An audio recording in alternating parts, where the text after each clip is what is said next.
For those of you who don't know me, my name is Andrei Pitiș, and 12 years ago I had, oh yeah, I realize. I forgot about, 12 years ago when Răzvan and I started this program named Innovation Labs, there was nothing, there was no slides in the back.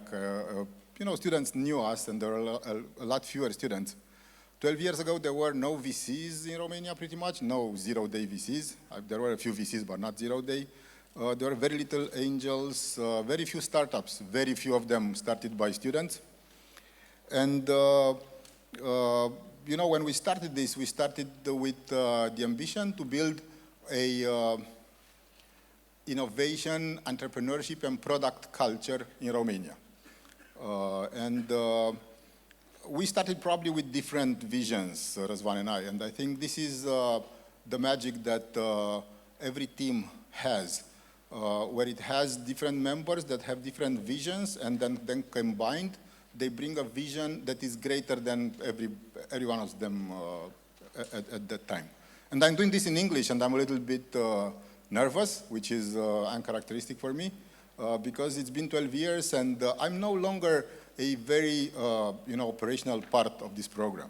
So the whole program that you're going to see, and the whole program that developed over the last 3 months is now led by Flavia and Daniel and their amazing team. You'll get to meet them in a second. And I came early today to get to see. I wanted to see all of the startups. I couldn't see all of the startups because there were very interesting startups that pulled me, and I met people that would have never thought at joining such a program, which is amazing for us. I think that we've seen professors from Timișoara mapping the whereabouts of crayfish or something, which is amazing. That's amazing. It was something that the professor never thought that he's going to join, like a business pre-accelerator. I saw a team formed only of girls who built a hardware product. I saw different cybersecurity teams.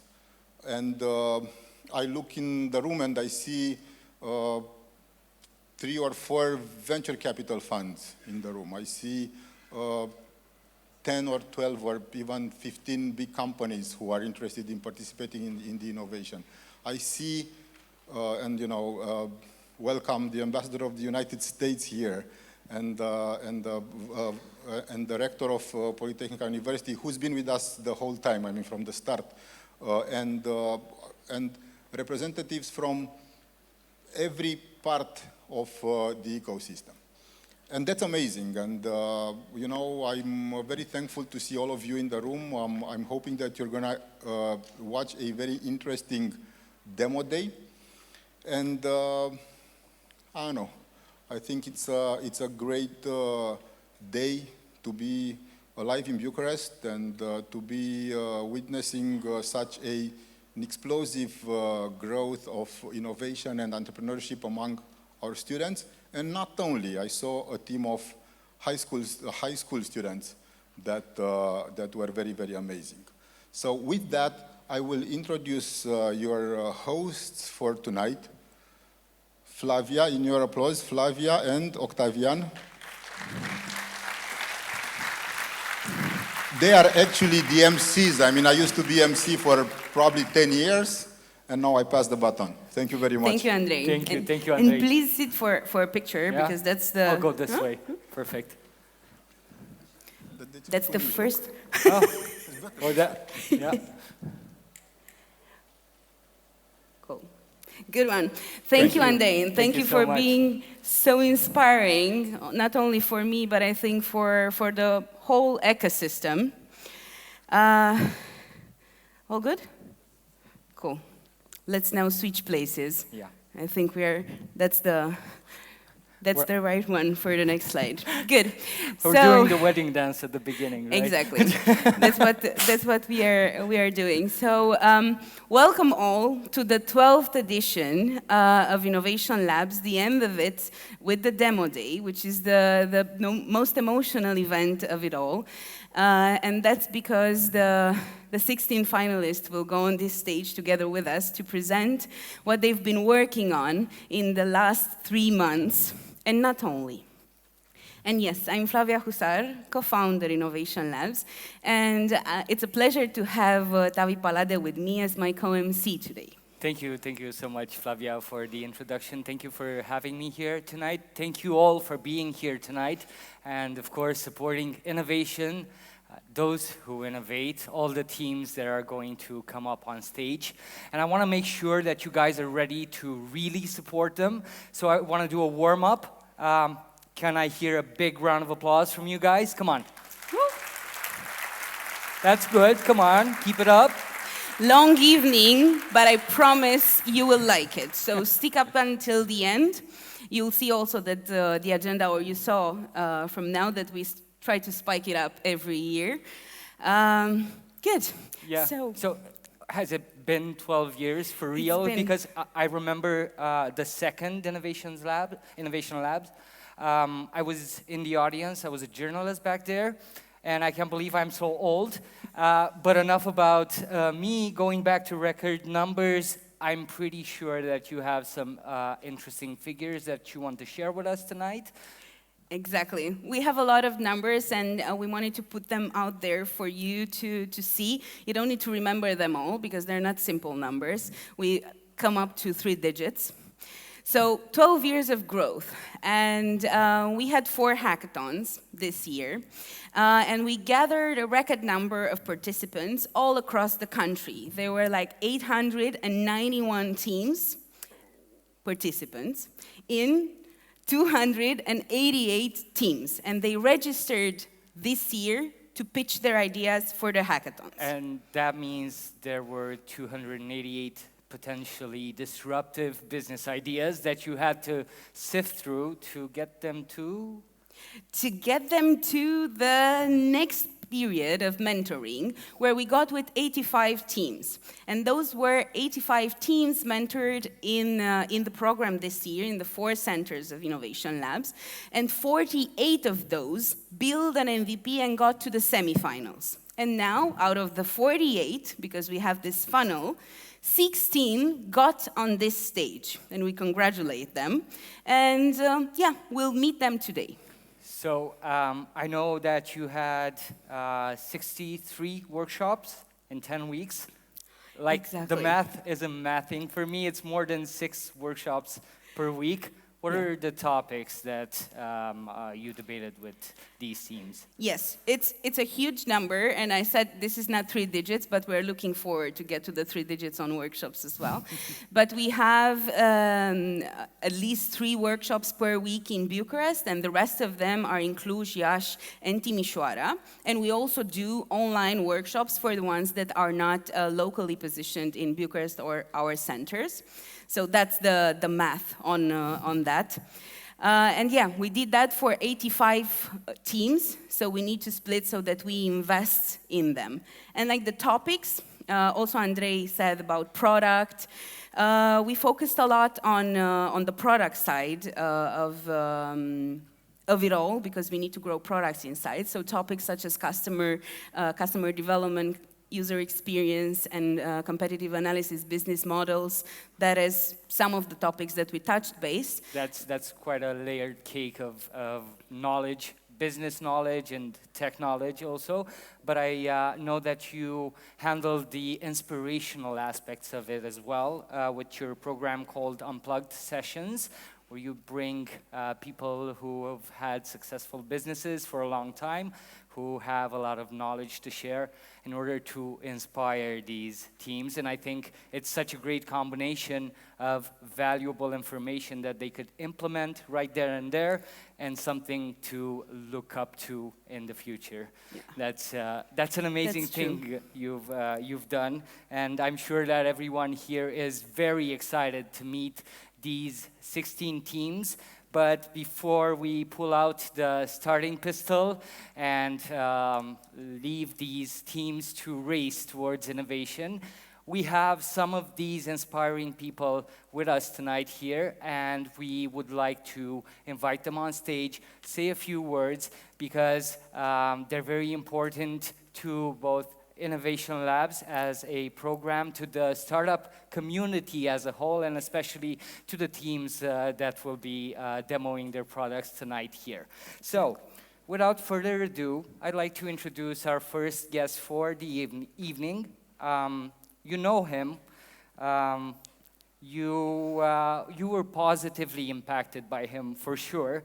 In the past years, he's been involved in shaping the future of universities that specialize in tech and science. He's been fighting the good fight, trying to get European states to offer more funding towards research and universities. In general, he's been the head of Politehnica Bucharest since 2012. I want you to give a big round of applause to Mr. Mihnea Costoiu. Mihnea?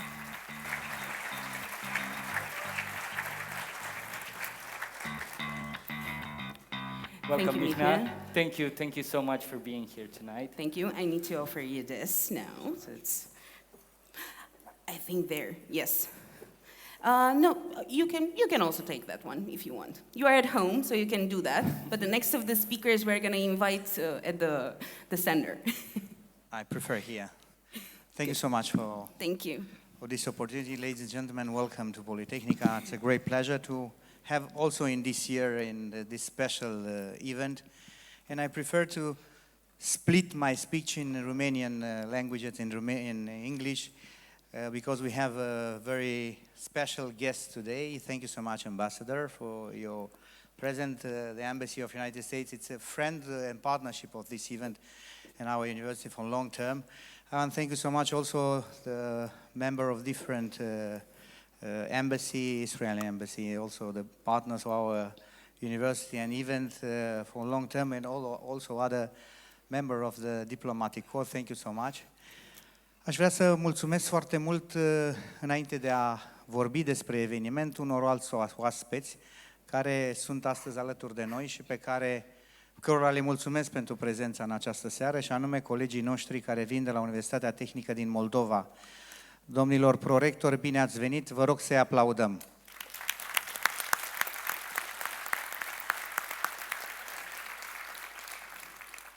Creăm un ecosistem din care Moldova este parte și partenerii noștri în Universitatea Tehnică din Moldova de asemenea sunt parte.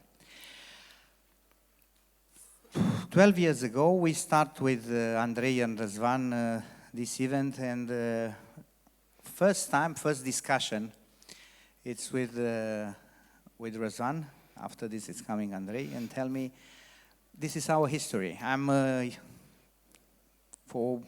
If I remember exactly, a couple of weeks I'm elected director, and it's coming with this idea.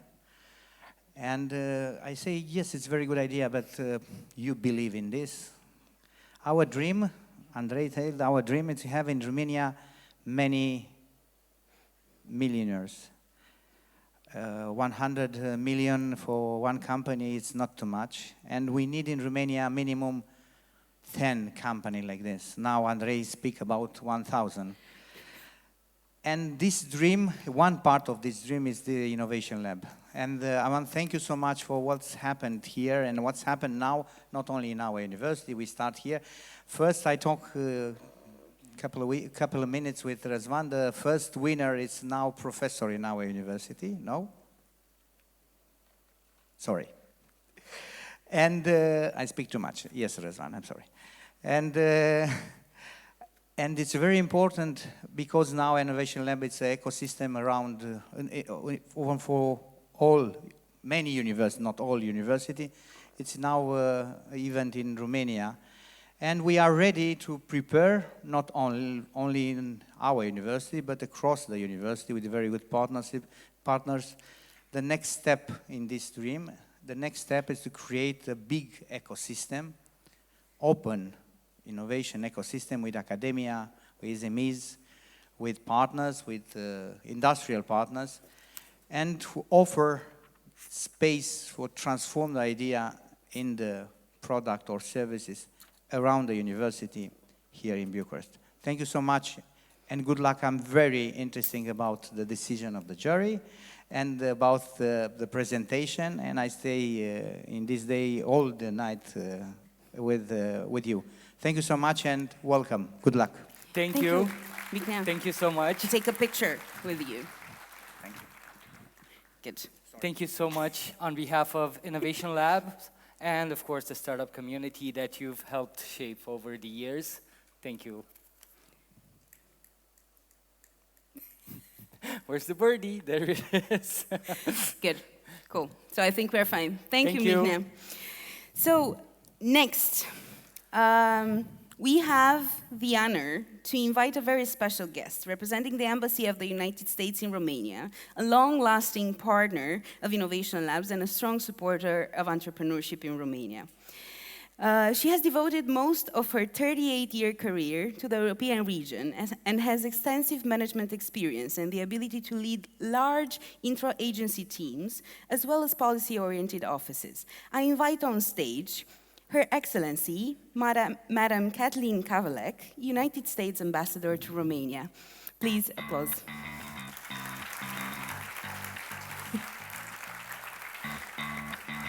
Hi, thank you, thank you.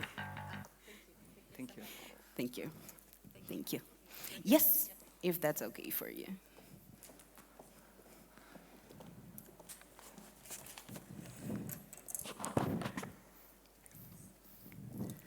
Bună seara tuturor!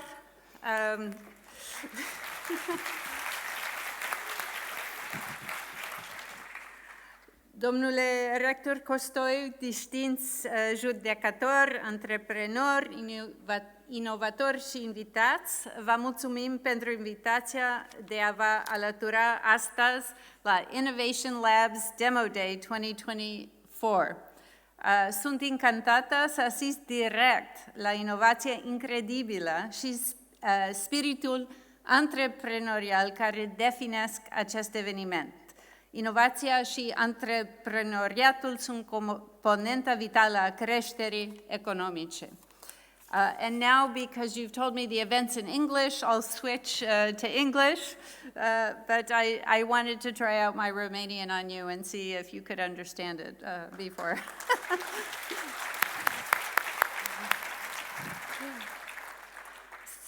I mean, I think as you'll hear today, innovation and entrepreneurship are the lifeblood of economic growth. They drive the creation of new industries, create jobs, and provide solutions to some of the world's most pressing challenges. Today, as we gather to witness the innovative ideas of Romania's brightest young minds, it's worth reflecting on the profound impact that creative thinking and perseverance can have on our world. And I'm really looking forward to hearing some of the projects today. I had a chance out in the hall to talk to a few people, and I'm already impressed, and I can imagine I'll only be more impressed the more I hear. I'm from California, and as you know, Silicon Valley has become synonymous with innovation. I happened to be studying at the University of California, Berkeley, when the whole Silicon Valley movement got started. I remember many of my classmates were building computers and thinking about great thoughts, and it was amazing to see how the area transformed with a support for entrepreneurs and a culture that embraced risk-taking. And what I see today in Romania is that Romania is also cultivating its own vibrant ecosystem. And today's event is a testament to Romania's growing reputation as a center for technological innovation and excellence. Already, a number of Romanian companies are present in the US, including UiPath, Creatopi, and Mondly, that are showing the way. This growing ecosystem, which draws on a talented and multilingual labor force, such as the folks we see here today, is what's helped draw cutting-edge companies such as Amazon, Google, Oracle, and Microsoft to Romania. Companies like these, as well, are among many others contributing to a growing economic partnership between the United States and Romania. This partnership is strong and multifaceted, built on a shared commitment to innovation, economic development, and the exchange of ideas. So let me just take this opportunity to commend the organizers of Innovation Labs, the Romanian American Foundation, which was present from the beginning as well, and all the partners for their dedication to fostering innovation and entrepreneurship. Your combined efforts provide a platform for young entrepreneurs to showcase their ideas, gain valuable mentorship, and connect with potential investors and partners. To all of you participants today, I know that your journey is only just starting. The challenges that you're going to face will shape you, I hope, as resilient leaders and the innovators of tomorrow. Whether your ideas succeed immediately or evolve over time, your contribution to the entrepreneurial landscape is invaluable. Looking to the future, it's clear that the need for innovative solutions is greater than ever. From addressing climate change to advancing healthcare to improving education, the work that you do here has the potential to change the world.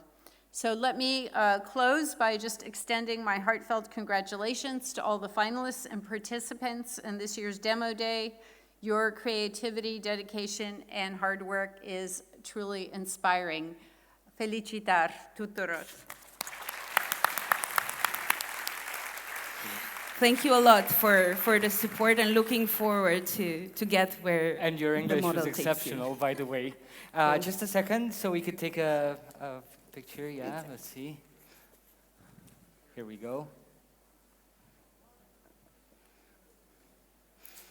Okay. Thank you. Thank you so much. We also have something for you here. Thank you. Thank you. Another round of applause, please, for Mrs. Kavalek. And, of course, we'll continue on the same note with another international, long-time partner of Innovation Labs. I don't expect him to speak in Romanian at all because he's been here since August 2023. He is the Deputy of the Embassy of Israel, Mr. Rami Tepletsky. Sorry, Mr. I said it well when I met you. A round of applause for Mr. Rami Tepletsky. Welcome. Thank you for being here. Thank you. Mr. Rami Teplitsky has an interest in culture, of course, science and technology as well. The stage is yours. Thank you. I will not torture you with my Romanian. Ambassador of the United States is brilliant, but I'll start with English. Israel has a special experience with innovation, and to see events like that in Romania is really uplifting. When we were discussing what is the possibilities with the cooperation between Israel and Romania, the first thought always comes to us is the startup environment. There was a great discussion about that in the future there will be hundreds of millionaires, but I think we should strive for more. In Israel right now, there is about 130 unicorns. Unicorns, as you must know, are companies that valued more than $1 billion. In Romania, there is still only 3. But we believe that we can grow this, and we can grow this together.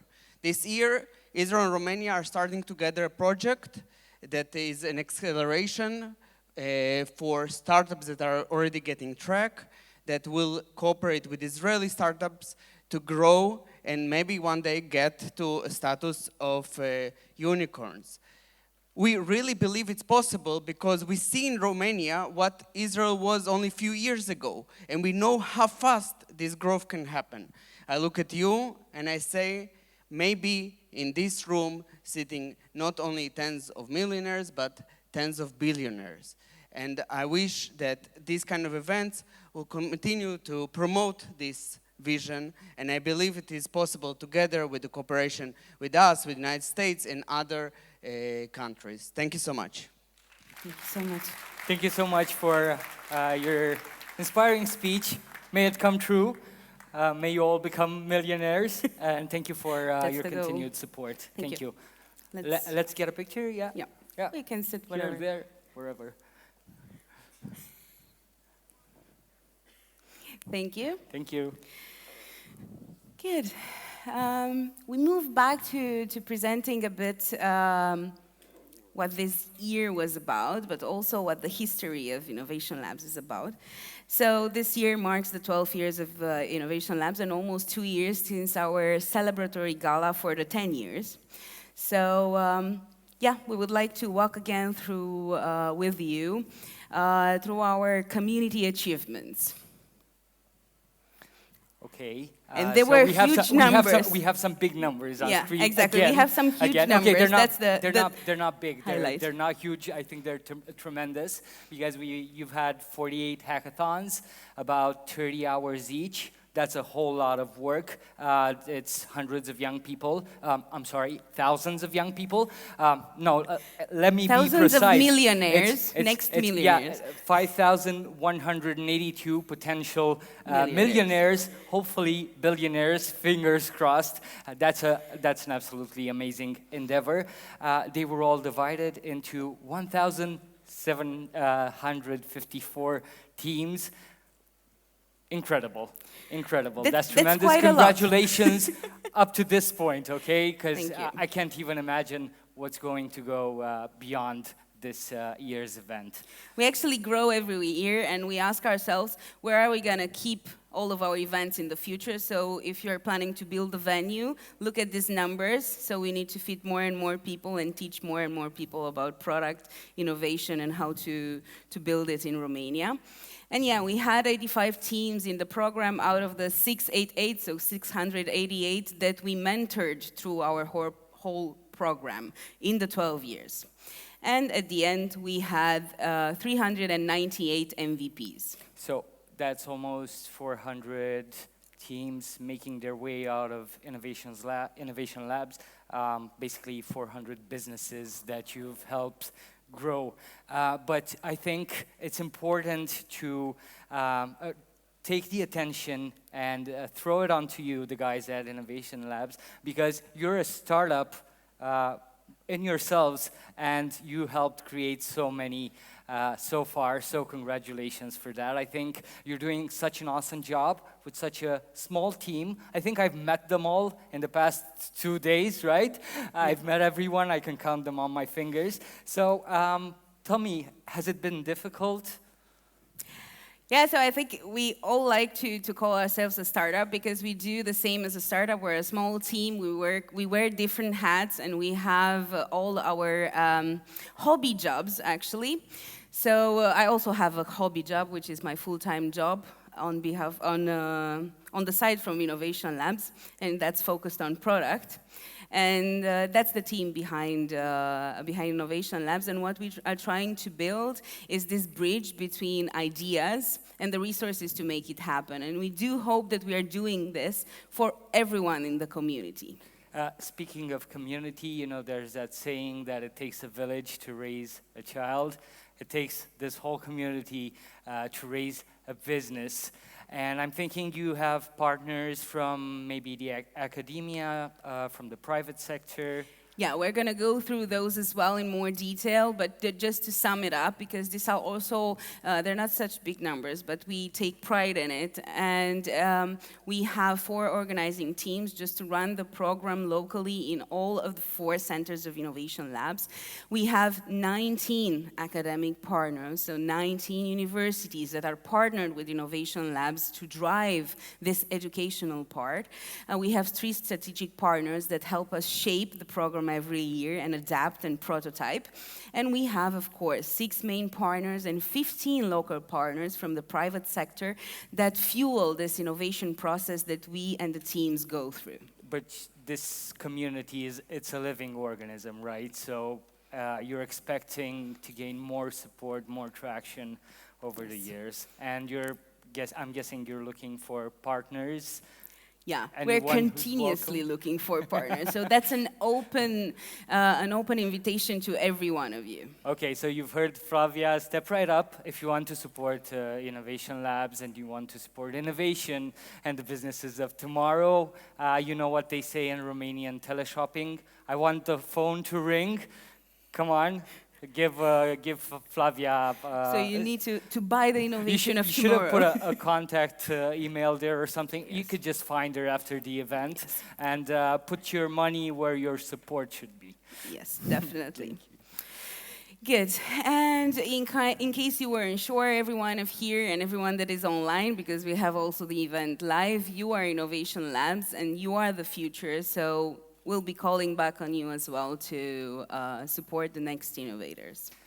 Right. At the beginning of this year's hackathons, I told you that this year will be extraordinary. It was extraordinary for us. At least this is how it felt for us in the team and for the close community and the teams. And we had many game-changing highlights and firsts. And I will walk you through them just to know in detail that in the background, this program is not just about this event, but about 3 months where we invest in teams and the other 9 months of the year just prepping for those 3 months.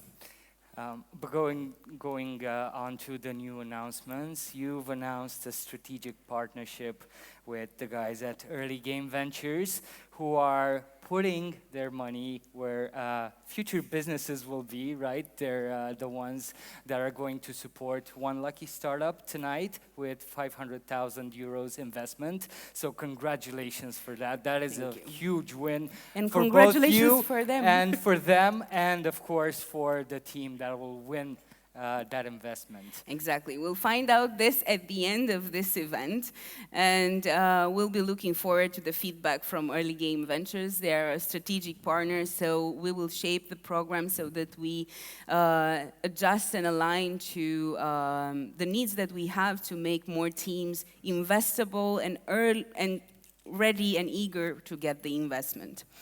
Next, we had this new startup journey in Bucharest that was focused on product management, and I want you to remember this. I'm super proud of it because I want to bring this forward so that it is open for much more people in Romania, not just startups, but everyone, because Innovation Labs, we don't just mentor future startups, but the future generation of maybe the product managers that will build those unicorns. I think that's a great initiative, because there are a lot of ideas, a lot of new technologies that young and bright people are trying to implement, but it's not necessarily the big idea behind it. It matters, the business part, they have to have support, and I'm so glad that you offer it to them from the business perspective and the product management point of view. So congratulations for that as well. Thanks. And I hope we do get a lot more support in this area. Next, so yeah, we are a startup, so we strategically focused on prototyping new ways and new formats for our mentoring program all across the country. And I wanted to give you a number, the 200 mentors involved, and they didn't come just once in the whole country for the workshops, but multiple times. So I want to thank all of them. And I want to announce that we're going to make a private party for the mentors this year, so that's going to be announced soon. That's awesome. That's awesome, guys. You deserve it. You deserve it. It's so good to see people with experience willing to share it with younger generations. So congratulations from me to you, of course, and enjoy your party. That sounds sick. Nice. Cool. And last but not least, I wanted to announce our new program that we had in Cluj and Bucharest, our Junior Ambassadors program, where we invited a lot of students and young, brilliant minds and alumni to support the growth of Innovation Labs and promote it further. So we're going to grow this initiative quite much in the next years because it went perfectly. I think that's also very important because you're basically teaching them from now to become mentors later when they've gained the experience, and also you're giving them a voice in this program. So exactly, that's awesome. I'm all into giving a voice to everyone that wants to speak. So come to me if you want a good voice. So. Good. Moving on to the agenda for this evening. We had the intro. That was the intro. No, it's not finished yet. Sorry. We'll still have a bit of an intro. Then we'll have the first 6 pitches with the Q&A. We'll have another 5 pitches panel, and we'll have a short break, followed shortly by a mentalist show. So Vlad Grigorescu will be offering us a mentalist show. So I hope you'll be coming from the short break to see that. Cool, and then we'll have the rest of the 5 teams' panel pitches, then a panel discussion with journalists to look into how the media sees startups in Romania and how they support us truly, and then the award ceremony, and of course, to be mentioned, at the end, we'll have drinks and networking just to celebrate everything that we've experienced today. A big round of applause for drinks, please. For drinks. No, I'm just kidding. A big round of applause for Flavia and for all her team behind Innovation Labs. I'll let you continue. And anyhow, the applause will be also for the long line of thanks that we're going to say now to the partners of Innovation Labs. But please, a last note from my side, pay attention to the pitches because we'll also have a public vote award. So one of the prizes today will be given by you from the public, voting one of the teams that pitched. Good. So we start with the organizers that I was telling you, the 4 organizers, which are the Tech Lounge Association, Transylvania IT Association, Calemis Association, and Timișoara Startups. We also have some strategic partners with us here today. The Romanian American Foundation, the partner that since 2015 has supported and driven us to transform the program from one that was only held in Bucharest to a truly national one. And of course, the Politehnica Bucharest National University for Science and Technology, where we were born and grew up, and in which in the last 4 years has become fully involved in everything we do. And by we, I mean the proverbial we innovation. I wasn't born here, I'm from Bacău. You're part now of the community. You cannot go away anymore. Thank you, Flavia. And of course, we have the awesome guys at Early Game Ventures, the ones that will be investing in one very well-prepared, not lucky team, but well-prepared team here tonight. Exactly. Cool. Moving on to our national main partners. Slide back, just to have those there. It's BRD Group Societe Generale, Orange Romania, Arabs Transylvania Software, Evident, UiPath, and Stripe. And remember, these companies are involved all across the country in Innovation Labs, in all of the centers, and they support us fully. They basically help shape these communities, and we thank them so much for their support. Now, I think you have some... I also have the local partners to thank. So the sustainable partnerships that are built in the centers of Innovation Labs. So Adobe Romania, Keysight Technologies, NXP Semiconductors Romania, Carrefour Romania, Exim Prod Group, PSS Process Solutions, Arctic Stream, Ortec, Pentest Tools, and Genesio in Bucharest. And of course, in Cluj-Napoca, we have the great people at Linify and those at Wolfpack Digital. In Timișoara, last but not least, we are partnered with Hofe Group and Growceanu. Okay, now here's the hard one. And now we move to the academic partners.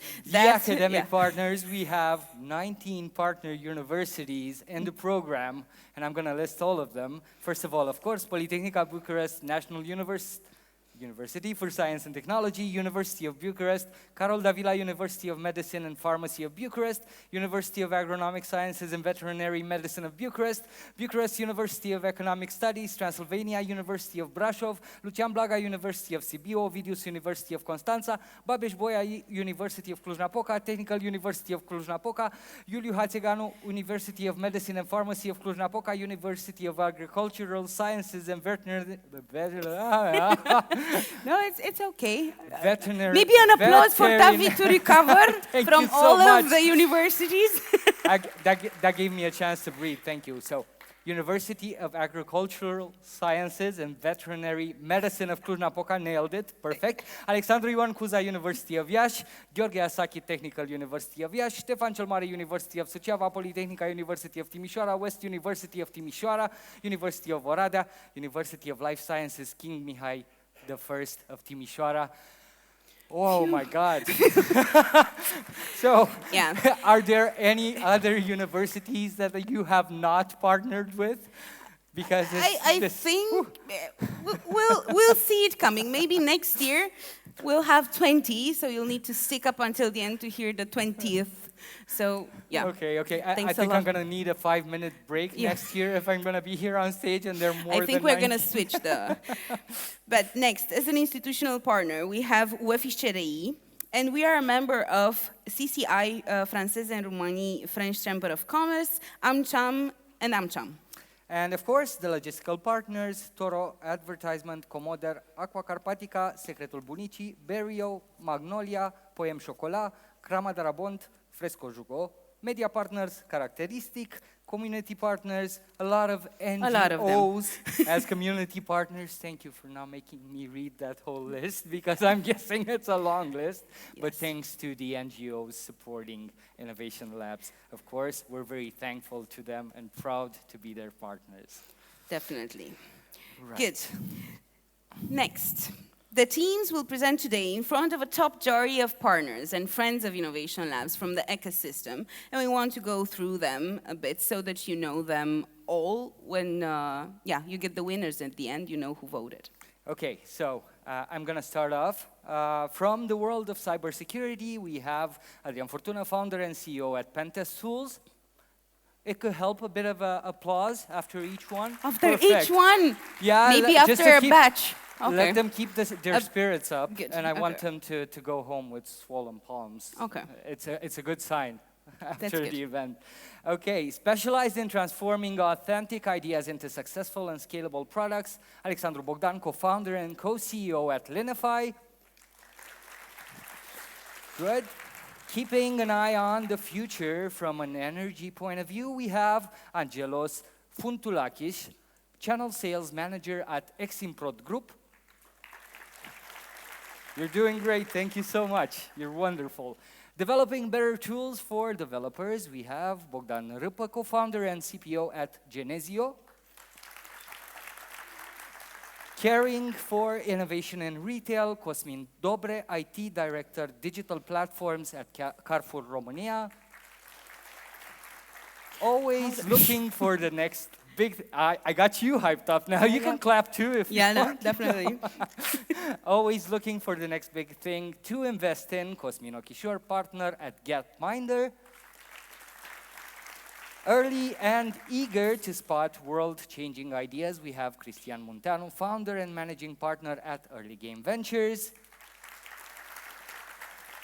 Keeping us connected through innovation, Cristian Pațachia Sultanoiu, Development and Innovation Manager at Orange Romania.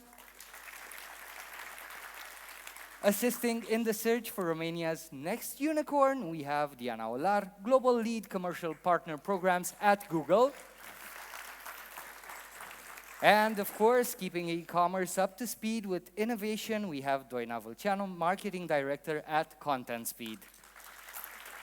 I hope you guys appreciated my puns, but thank you for the applause for our esteemed jury. We have more. We have more. I have different rules. You're going to clap really hard at the end of what I have to say. I will let you know. Good. So, we have like a tech spark, passionate for teaching and machine learning, Ebru Resu, senior software engineer at Keysight Technologies. We have an amazing storyteller with a great eye for tech startups and good at sales too, Elena Vrabie, head of sales at The Recursive. A great mind and teacher, bringing insights into so many subjects, Emil Slușanski, professor and head of computer science and engineering department at Polytechnica Bucharest. Single clap, that works as well. Bringing a ton of product management and engineering experience, Gheorghe Stan, Director of Product Management at UiPath. And thanks. Now building the next coolest engineering team for Stripe, Horia Coman, site lead at Stripe Romania. The leader to talk to about machine learning research projects and much, much more, Horia Velicu, head of BRD Innovation Lab, BRD Group Societe Generale. Always contributing to empowering tech startups with purpose and help them scale, Ioana Manea, Chief Innovation Officer at Arctic Stream.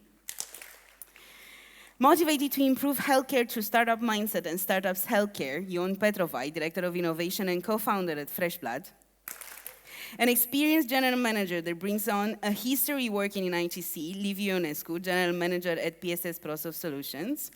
And an expert in angel investing and a believer in the ecosystem growth, Malin Ștefănescu, Vice President at Tech Angels. Let's keep the you're rule. supposed to big clap now. Yeah. That's good. Thank you for the support, and we'll keep going. Yeah, I think it's my turn again. It's your turn. I just want to say, rule breakers, each and every one of them, you can tell they're disruptors, right? Because you said no clapping until the end. Yeah, we have Bogdan here. I mean... Thank you. We'll keep the same rules. Single clap, big claps at the end. Thank you. Watching over and guiding the startups towards success, Marius Istrate, chairman of the board at Tech Angels Romania. Nurturing the seed of innovation in every business, Mircea Ghiță, country manager at SeedBlink. One of the greatest activists of the innovation system, Mircea Vădan, managing partner at Activize. The voice that speaks from the future, Mirel Bran, president at Noi Venim din Viitor. Putting Romania on the European digital map, Monica Zara, head of conference at How to Web. With great impact in the startup community, Oana Craioveanu, co-founder at Impact Hub Bucharest. Evidently, we also have Ovidiu Dan, head of big data and cybersecurity Romania at Eviden. And driving excellence in professional services, Răzvan Pinghiloiu, executive director of professional services at Arobs. Showing us that marketing is the answer, Raluca Radu, CEO and founder of MTH Digital. Empowering creativity through technology, Răzvan Căciulă, engineering director at Adobe Romania. Thank you. Now the big one. The big one. Yes, perfect. Thank you, you're awesome. And we have 6 more. And this year we did it a bit differently. Usually we just read your names and your positions, but now we wanted to give you a bit of a description. And I'm looking forward to writing those next year because they're going to be different, and that's a promise. So, building solutions, not just products, that enhance the capabilities of people. Simona Almojan, country manager at NXP Semiconductors Romania.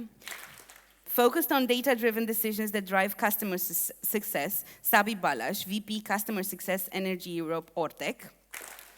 Leading the team that's building the coolest AI-enhanced application modernization software, Șerban Chiricescu, co-founder and CTO at FlowX AI. Strategic investor in startups, Theodor Genoiu, investment manager at Roca X VC. Building products and making the world a better place through tech solutions, Victor Moțogona, head of web development at Wolfpack Digital.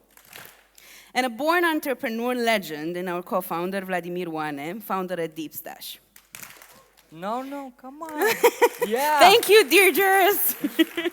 Thank you, dear jurors, for being here today, for giving your time, for teaching them young folks. Exactly. Part of your knowledge. We will be starting the pitching session soon. I just want to give a reminder to those of you watching. Make sure that you are logged in to the voting app. Details have been emailed to you by our colleague. And if you have any issue, contact us. Yeah, through the app, you're going to be able to rate each team and product with scores from 1 to 5, given for each of 3 dimensions: business, product, and pitch. And please rate them on all criteria. Thank you for taking part in this process. Thank you for being such an awesome audience. You're the best I've ever had. I've done plenty of events. Regularly, people do not respond as well as you did. So thank you for being so involved. It shows that you guys are a tight-knit community. And thank Innovation Labs for this. Okay, so let's see. We move now to whatever's next. So tell me also what... Yeah, we should tell them... because we'll start the pitches. Yeah, we're going to start the pitches. So I'm going to explain to both you and the teams coming up here on stage shortly the rules of the game, basically. So the jury, also, obviously, they're going to ask the teams some questions post-pitch. They might make some comments on the pitching, on the business, on the product part, whatever. Each team will have 2 minutes to present their pitch. They will be assisted by one or more of their colleagues on stage, and they will have 2 minutes to answer the jury's questions. After that, I think it's fingers crossed, and I don't know, let's get ready to rumble, how they say in sports, I guess. And let's invite someone on stage with us, because we brought these chairs not for us, but for the juries that are gonna look at the pitches and ask the questions.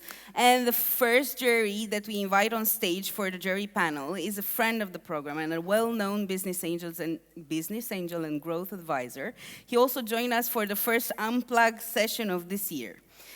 Marius Istrate is ex-chief people officer for UiPath, where he grew the company from 100 to 3,000 people in the span of 3 years. He did much more other stuff, but he also now runs Tech Angels as president and has invested until now in more than 11 startups.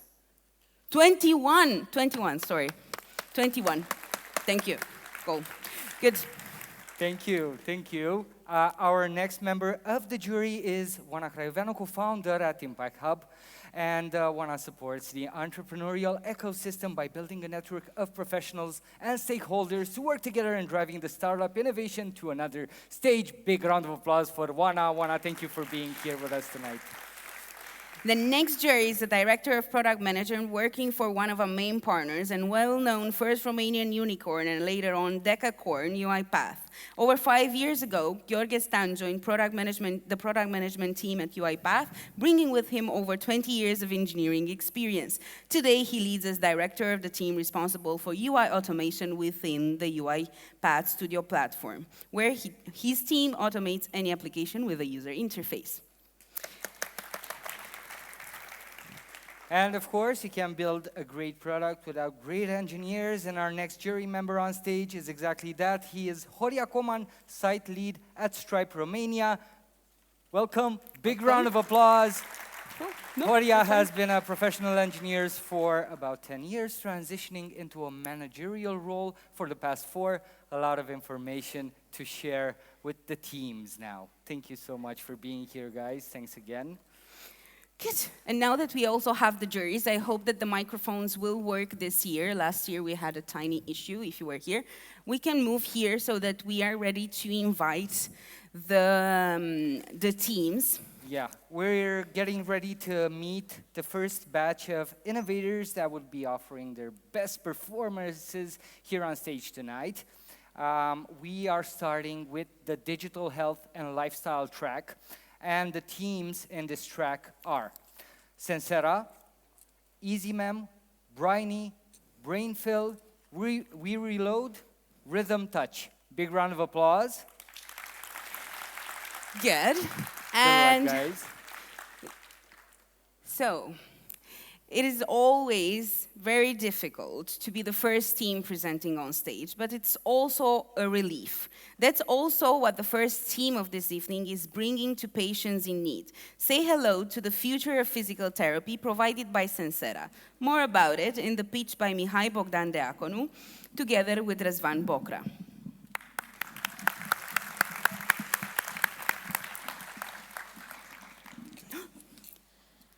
It was my job, but that's good. Hi, I'm Mihai, and we're changing the rehab process. Bell's palsy, and especially facial paralysis, is an idiomatic condition which can be developed suddenly, sometimes even overnight, affecting over 40,000 annually just in the US. Rehab usually takes between 12 to 24 months, with many giving up at 4. Sensera tries to digitalize for millions of patients in thousands of neurological clinics globally, also for conditions such as Alzheimer's, Parkinson, and dementia. Sensera immerses patients in games and tasks using only their facial expressions. We created a way for patients to tie their rehab to their environment, making it more remarkable, measurable, and easier to focus and exercise. Now, just by dodging an obstacle, people can regain their ability to smile, to raise their eyebrows up, eyebrows down, and more facial expressions. We are using mirror therapy to stimulate the brain to rewire neural pathways and improve motor function. We merge the clinic experience with also staying on track at home by also creating a mobile version using the Face ID sensors, ensuring continuity and consistency. This way, we aim to reduce healing times, improve patient engagement, and implement mirror therapy. Our business model is SaaS, software as a service, offering licensing to clinics and home subscription for individuals. But to succeed, we need the market. And the US market is valued at 70 billion, with global expansion plans targeting 1 trillion. Mira, our competitor, uses the Microsoft Kinect, but the Vision Pro more superior sensors enable us to turn your body movements into real actions. We also tested our prototype at RoNeuro, the biggest institute in Romania for facial paralysis, and the feedback was tremendous. Our next goal is to implement for all types of therapy, including locomotor and other neurological conditions. But to achieve that, we need funding, and most importantly, expertise in medical field. We are a team of 4 students studying AI, sustained by experts in fields we lack. We also partner with a tech company in Cluj. This is the future of therapy. Thank you. Thank you. Thank you, Sensera. And we'll move to the questions. So we'll be having a timer for those as well. But questions from the jury? Marius, you start? I think it's working. You don't need to turn it on. Let's test it. Let's see. It's working. Is this the kind of therapy you're doing for facial palsy? Is this just a beachhead market for you? What does it look like? In the numbers you are giving, is that the total market size for everything you plan to address, like locomotory related to Alzheimer's and others? Yes, that's the total market size for digital therapy, especially at outpatient therapy. That means therapy that doesn't include staying at the hospital more than 1 night. So yeah, this includes therapy, yeah. And the last question for me, any need for clinical trials in what you're doing? No, because we classify as a class 1 medical device. We are not a class 2 medical device because we don't offer medical advice within the app. It's fully configurable by the therapist or the doctor. So we classify as a class 1 medical device, so no clinical trials needed or big or very massive fees. Other questions? Good. Juana. You mentioned the testing done with RoNeuro Clinic. I was curious what other partnerships are you looking to pursue? So besides RoNeuro, we are actually looking at Maria Beatriz from Alba Iulia and another clinic from Iași. They are very open doctors, especially for teenagers like us and to technology, because that's very hard in the public sector to find all the doctors, let's say so, which are open to this kind of technology. And international ones? International ones, we aim to go to England first, outside of Romania. Amazing. Last question, short answer. What kind of other medical conditions this application can help with? So our proof of concept proved that we can implement for all types of therapy, including paralysis in the members, in the legs, in the arms, in the face, and even for neurological conditions such as Parkinson, dementia, and Alzheimer. Awesome. Good. Thank you. Thank you. A round of applause for Sensera, the first team of today. Thank you. You can go. You can leave the clicker and whatever you want, and my colleague. Good? Okay, we're good. Now, do you ever feel buried in paperwork? Because so do medical professionals. The next team on stage wants to fix that and help medical personnel have more time for what matters, health. Please welcome on stage Adelina Elena Ezariu and Maria Purcare, the pair of biomedical engineers from EasyMem. Did I mention they're biomedical engineers? A round of applause, everyone. Hello. Healthcare facilities are struggling to be in compliance with medical device regulation. In 2023, more than 700 healthcare facilities were fined for not having up-to-date information about their medical devices. We want to create for them a unified framework for managing medical devices to ensure clear and transparent processes. For them, we create a centralized digital platform where they can find all the required data by the law. We have more than 60% of the market uncovered, and in Romania we have 66,000 healthcare facilities, and we can help them to be more cost efficient, to reduce the downtime, and they will have accessible data all the time about their medical devices. We have flexible and scalable pricing, ensuring that all sizes of healthcare facilities can benefit from EasyMem. Assuming 10% initial penetration of the market, we can reach 2.8 million euro. We are not alone on the market, but we are the only one with 100% compliance with local health regulation. In this moment, we launched 3 proof of concept to institutions. We get feedback, and we are preparing for a beta testing. We want a partnership with National Agency of Medical Devices, and we truly believe that we can capture 1% from the Romanian market by the end of 2025. We have actually 9 institutions in pending, 29 bioengineers that want to try our platform, and a magnificent, an amazing team that implement our idea, and we are supported by people with extensive experience in healthcare field. We are looking for partnerships, future clients, and why not a first investment to make the dreams come true. This is Easy Ma'am, and we truly believe that we can change the world together, and we are looking forward to change the medical device field in this night. Thank you.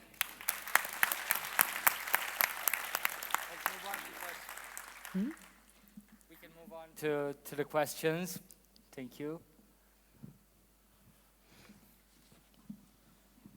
I can start. So, Maria, we talked earlier on the hallway, so I think I've addressed a lot of questions, but I have one more. What are the upcoming most important features that you want to add to the platform? The most important feature right now is the register of medical devices, where they can find all the required data when the agency comes in to verify them. And our next steps is to implement something with AI for recommendations and to know when you need to repair or when you need to replace a medical device based on his own history. Thanks. Thank you. Next question. Hey, are you thinking of European expansion? Are any of the laws that are in Romania kind of transferable to other countries? Yes, in Romania we apply the European regulations, and we can adapt our platform to the local health regulation from the specific country. And we are trying to follow the World Health Organization recommendations for the platform. Thank you.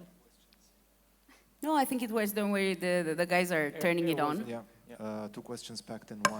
You mentioned your competitive advantage right now is that you are actually compliant with the law.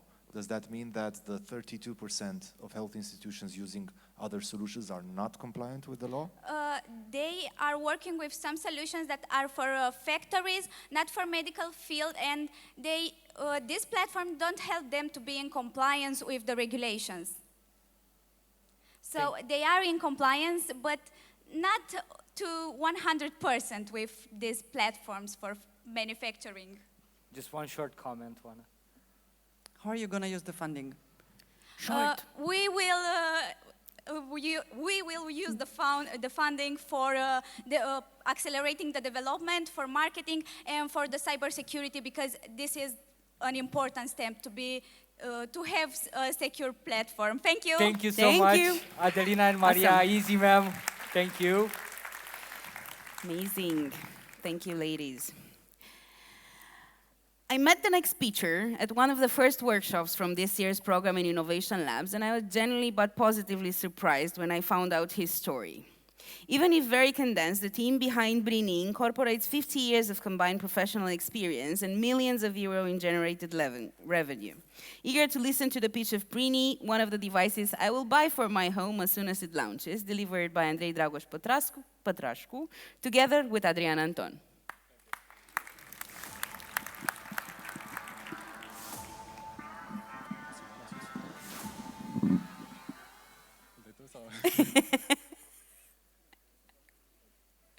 The tech is teching.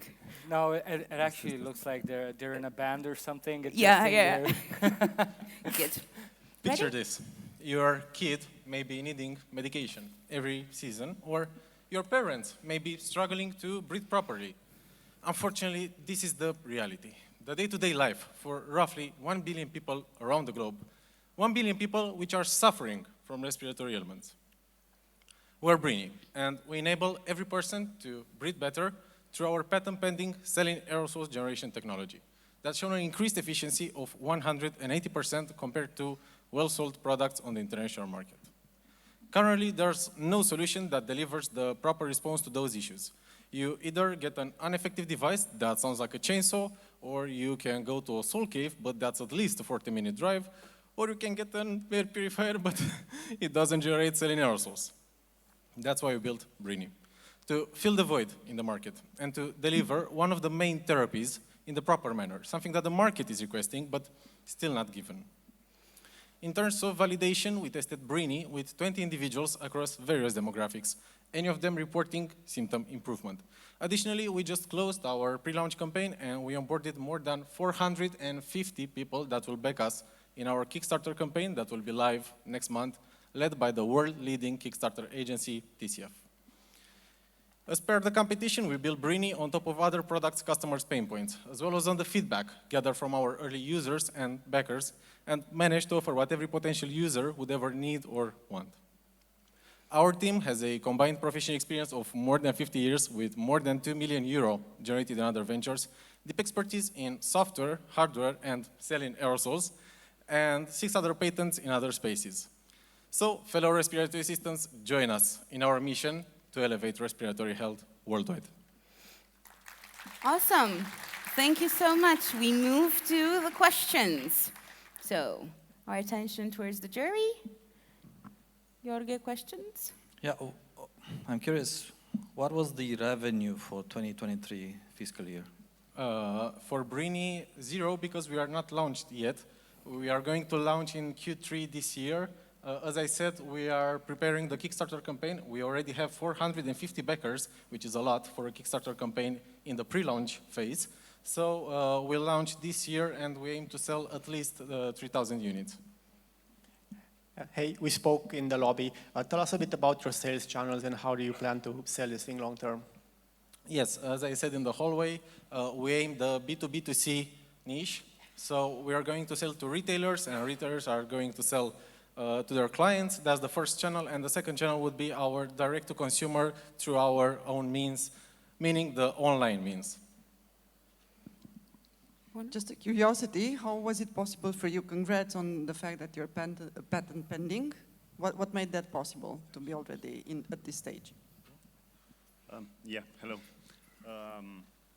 Basically, it was constant trial and error in measuring, and then we just figured out what's the best air combination and salt combination. Sorry. Which would simulate the actual natural environment in natural salt caves. So let me double down on one last question. What are you patenting? And when did you start, and when do we expect it? So we first started in 2020, but our progress has started this year, early this year, I would say around February, or when was the hackathon for Innovation Labs, and we've patented the method to generate saline aerosols. We have a unique way. Why in China? Sorry. Because that's the producer located in. Thank you so much. Okay. Thank you. Big round of applause. Thank you. Thank you so much, guys. Good. Cool. Thanks, Davi, for keeping the time. I got my eye on the clock there. Our next startup, using AI to power the digital learning experiences of tomorrow. Our next team is Brainfill. Their motto is, if you can believe it, Dacă nu eu, atunci cine? Actually, it's if it's not us, then who? I don't think they're old enough to know the song. Please welcome on stage Alexandru Turdean, assisted by his colleague Tudor Chiorean. They are Brainfill. Round of applause, guys.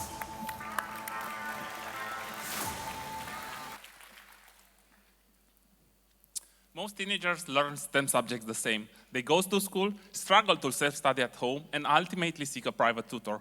If we talk about programming, few study it, and those who do often have unqualified teachers. Tutoring has become an expensive necessity. At Brainfill, we developed a learning path that will take a teenager from 0 to advanced programmer, preparing them to ace any college admission exam. A 300-hour curriculum crafted by expert teachers and guided by our digital teacher, which offers real-time feedback.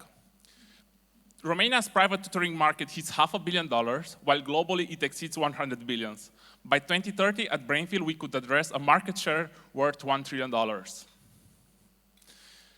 Brainfield stands out by offering comprehensive learning paths, thousands of hours long, cultivating job-ready skills from scratch. Our materials surpass traditional tutoring in both quality and cost, and unlike online static courses, our experience is designed to match individual backgrounds and maintain engagement. Our subscription model starts at $20, and for $100, you will also get direct interaction with the tutor. I've grown along Răzvan and Tudor for the past 10 years. We are Olympiad gold medalist, expert tutors awarded by our Ministry of Education, and senior engineers for leading companies. I've been working full-time on this for the past 10 months, and the others joined me full-time 2 months ago. We have $1,500 in recurring revenue, and we also made our first B2B sale. Most excitedly, last Friday, we closed our first partnership with the School of Health, which doubled our revenue to date. We are seeking $200K in order to reach $300K in revenue in the next 12 months. Thank you so much for your attention. Thank you, guys. Questions from the jury? No? Can you be a bit more specific on the target audience? Yes. So we took a look, we did our research, and the biggest market for education is high school. The first one is K-12, and more specifically in K-12 is the high school. So we want to target high school, and then we ask ourselves, what's the next option? And it was people that already graduated, and we thought where they are found, they are already hired, so that's why we try to do B2B trainings and solutions. What would it take for you to go even faster than what you're projecting here? So our team can handle programming right now. We use the funding to extend to other subjects and get more people to extend internationally and on the B2B side. Do you view yourself as an extension to the kind of tutoring students already do as a preparation for exams, or the alternative? Yeah, so I can give you an example. We have a 9th grader, and he's been with us for more than 6 months. His parents paid us more than $600, and he says that our platform replaces the school and as well as the tutoring. He pretty much uses us for his entire learning in programming. Who's your competition? In private tutoring mostly, and online static courses like pre-recorded content. But what we build at Brainfield, we bring all the solutions available together, and we didn't find somebody that has all put together. In Romania, none, but there may be someone internationally. Good. Thank you so much. Thank you so much. Thank you, Brainfield. Thank you, Alexandru. Thank you, Tudor. And we move to the next team. In today's world, staying connected is more important than ever, even when we're exploring new countries.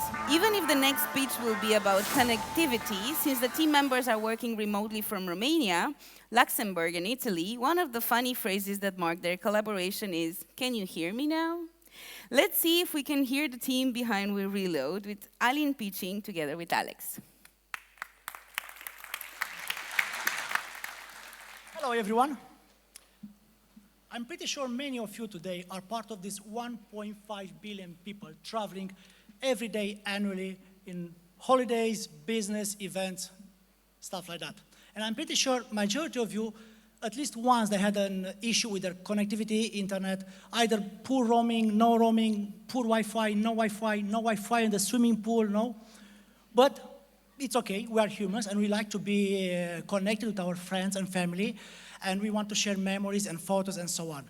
So that's why we created We Reload, a mobile app which provides you eSIM data plan, and very soon we'll be able to do mobile top-ups to any mobile number in the world.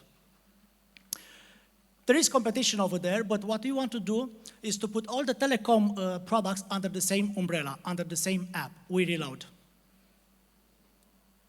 The market size, some of the investors and venture capital companies will say, $6.5 million is not too much, you know, it's small, but eSIM is coming. Either you like it or not, if you look at the Apple, eSIM is going to be the future of the telecom industry. On top of that, if you add 1.2 billion only for distributors for mobile top-ups, we are reaching $9 million. Our objectives for next year, very straightforward, but, sorry. The business model, we have a discount and a margin between 5 to 35%, and because of this standard industry, we are applying a fee between 5 and 8%. In terms of timeline, I would say we're very happy to announce that today, this morning at 11, we reached an agreement with Christian Tour, and they will sell eSIM starting September this year. And Eturia will start a trial in July this year. This is our team, 4 musketeers, experience in telecom, experience in sales and business development. We are asking for business advisor, networking, board members, and obviously an investment to grow faster. And thank you, Innovation Lab, for the amazing program. This is for you and for your previous and future partners. 1 GB free data. Thank you so much. Thank you. Any destination. Awesome. Good questions from the jury for We Reload. Hey, this is a pretty crowded space, and even Revolut is offering eSIMs nowadays. So what sets you apart from all of the other folks? Is it partnerships, efficiency? So at the moment we have the reach of our products is 190 countries and region, comparing with Revolut, which is less. That's one. Second is the feature of our app. We just implemented voucher code, and we're working to have what we call data allowance, to see exactly how much the customer still has from what they bought. That will be live probably the next 1 month. So we're talking about purely feature of the app.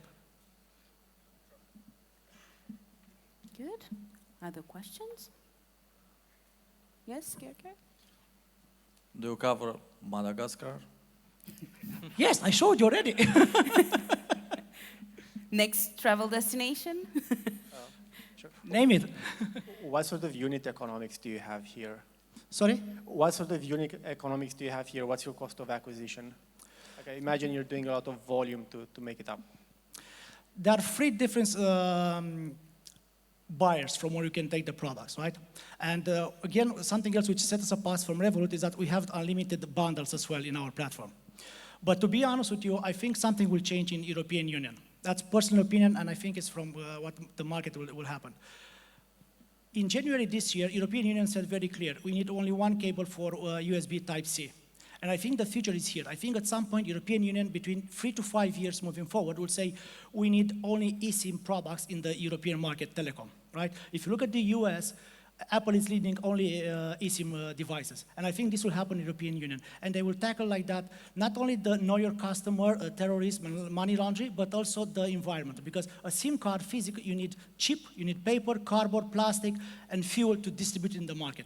eSIM, you don't need that. Great, good.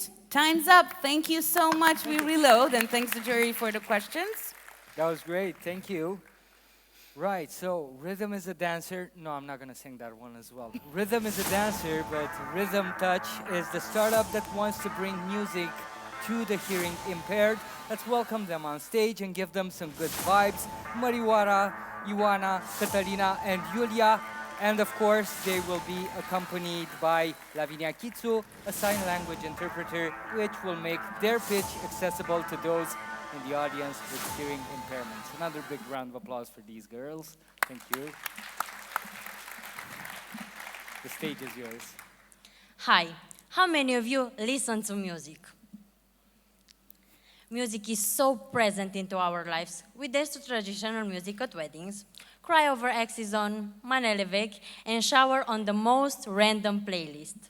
Imagine a world where for you music doesn't exist. You go out, silence. Go to parties, silence. Go to the opera, plays, concerts with your friends who are having a really good time, but for you it's just silence.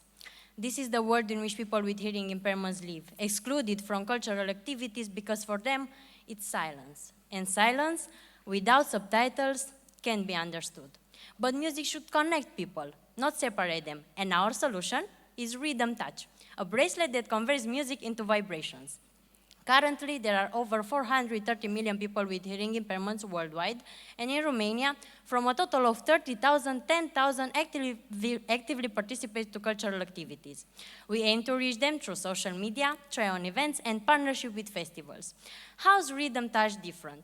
It's a compact product, doesn't require any additional setup, specially designed for the musical experiences of the hearing impaired. The current production cost is 30 euros, increasing up to 40, and our business model is based on renting for festivals and concerts. We also thought about the pre-order possibility. So far, we've made collaboration on community access, research, a partnership with Liceul Special pentru Deficienți de Auz Cluj-Napoca, won the IoT Student Challenge, and we have open discussions with Untold and Neversee. We'll continue to develop and test the product in order to make partnership with festivals where we'll rent 5,000 products on the next 2 years. We are Rhythm Touch, and together we aim to take music beyond sound. But for this, we'll need your guidance and financial support. Thank you. Thank you. Thank you, Rhythm Touch. With time to spare, we can move on to the questions. Questions from the jury. Wow. I mean, it's well delivered. Thank you so much. First of all, really well done. What's the end game here? What does it look like? So you're building this, you're trying it out in a couple of festivals, and then what? The end of this will be a world where all people with any disabilities could go to a festival, have fun, dance together, feel the music. I want to say something. Please. Yes, we thought about other use cases. For example, we received feedback from deaf people that it could be used for semaphores or awareness of the sounds. Also, when someone speaks to a deaf person, they don't know. They need to be touched or something. And we could reach their attention through the bracelet. Good stuff, thank you. What does it mean to further develop the product? What would you be spending the investment on? We'll spend the investment mainly on the producing of the bracelets, PCB manufacturing layout, business, marketing, and all of this. We can have a further discussion later, more detailed if you are interested. Thank you. How are you working with your festival partners to kind of get them to spread the word that this thing exists and sort of tap this untapped market? Because presumably they're not targeting folks with hearing deficiencies right now for the festivals. So we won IoT Student Challenge, and it was a really big hype, and the PR and CSR manager from Untold, Ana Maria Hâncu, contacted us. She said she wants to collaborate with us, and this summer, if we are ready, we can have a corner at Untold where we can test the bracelet. Amazing. Time's up. Thank you. Right on time. Thank you. Thank you. Thank you. Thank you Give so them much. some good vibes. Thank you, Rhythm Touch. And of course, thank you to our esteemed jurors. Thank you so much. A big round of applause for them. And of course, for the first teams to demo their Juana, we have products here. something for you. We have something. We have something for you. From Magnolia. So, flowers delivered by Magnolia to our wonderful ladies. We remind you to pay this close attention to the pitches. We'll have the public vote award later on during the panel that will be moderated by Raluca. So please do stay aware of the pitches that you liked most. And yeah, Davi, you wanted to say something. Yeah, we've had 6 teams up on stage here. They were all amazing. Of course, I think the audience already knows some of their favorites, at least from this first batch. We had Briny, we had Brainfill, we had Easy Meme, we had, of course... Reload and Sensera, right? Yes. Because we don't have the slide. It's not helping. But Yeah. that's good. 6 teams. But We've seen you 6 guys, teams. of course, you should rate them through the voting app. Don't forget to rate them for all the categories, for the pitching, for the business idea, and of course for the product itself. Yeah, exactly. And I know there are more teams to come, but I think before that we could use a word from some of Innovation Labs' special friends. Right? Exactly. And yeah, Innovation Labs is supported by partners that we mentioned previously that believe in the future of entrepreneurship and innovation in Romania. And they believe in the growth of these bright minds that we bring here. And first, we talk about BRD. BRD has been a steadfast partner for Innovation Labs since 2017, initially supporting the fintech vertical and now expanding its support to sustainability. BRD has consistently backed numerous teams within the Innovation Labs, providing young innovators with access to decision makers, large data sets, and specialized expertise. Please welcome on stage Horea Velicu, Head of BRD Innovation Labs, and Roxana Ungureanu, Consulting and Transformation PMO Director, both representing our partners from BRD Group Societe Generale. Welcome to our stage, and we invite you to say a few words. Good? That's fine. Okay. That's perfect. Thank you. Thank you very much for the invitation. Really, really happy to be here for the 8th years in a row in a final for Innovation Labs as main partners. And every year has its own story, its own vibe. But what seems to be always present is the passion, big passion for the teams and from the organizers. And you know, if you go to the first day to Saturday morning in the hackathon when all starts, and you listen to those speeches, most of them sounds like fantasy. You know, everybody promised to change our life, and you can see it as a dream. But what happens here is these guys, they have a nice hashtag called Make It Real. And this is what happens in this program. It's becoming real, all those dreams, with the help of mentors in the first place, and investors and partners and all the ecosystem that we call. And at the end of the day, this is why we are so grateful to be part of something that special. At the whole country level, I could say. And I'm pretty sure that we will, somewhere this time next year, we will be here with the same commitment for the 9th year. Thank you. Thank you so much. BRD, Horea, Roxana, and yeah, let's take a picture. Take a picture together. Also for the future. We are awarding everyone today because I think we are all winners of the community. Are we centered?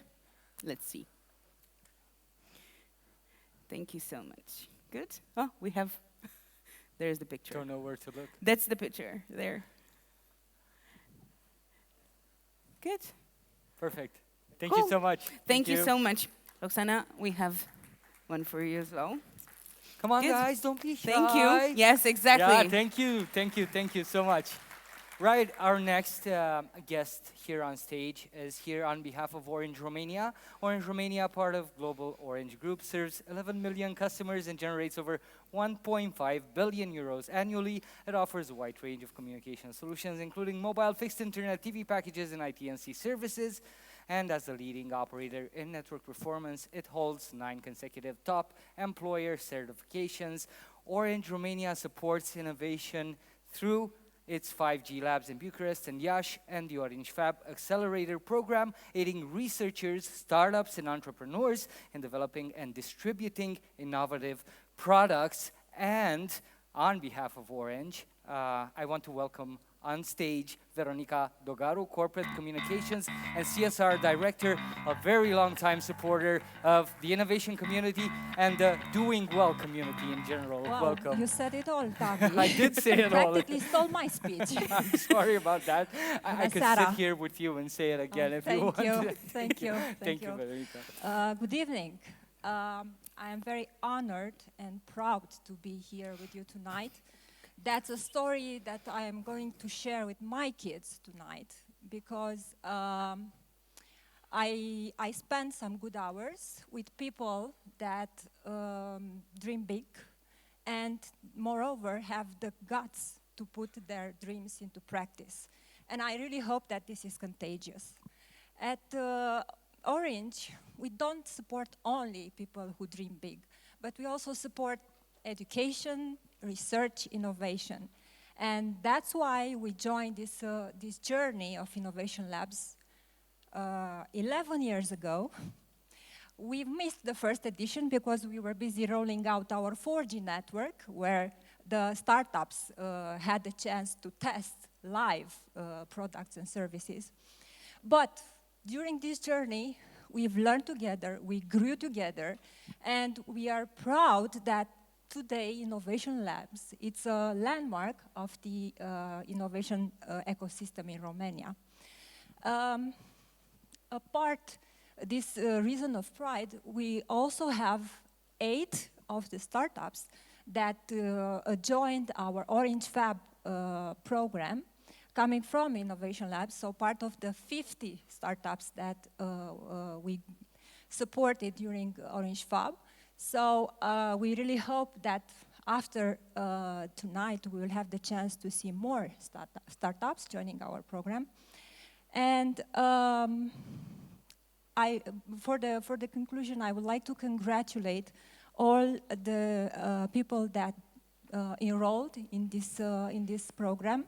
I think even though you will not be the winners tonight, you are winners because you had the courage to turn your dreams into practice.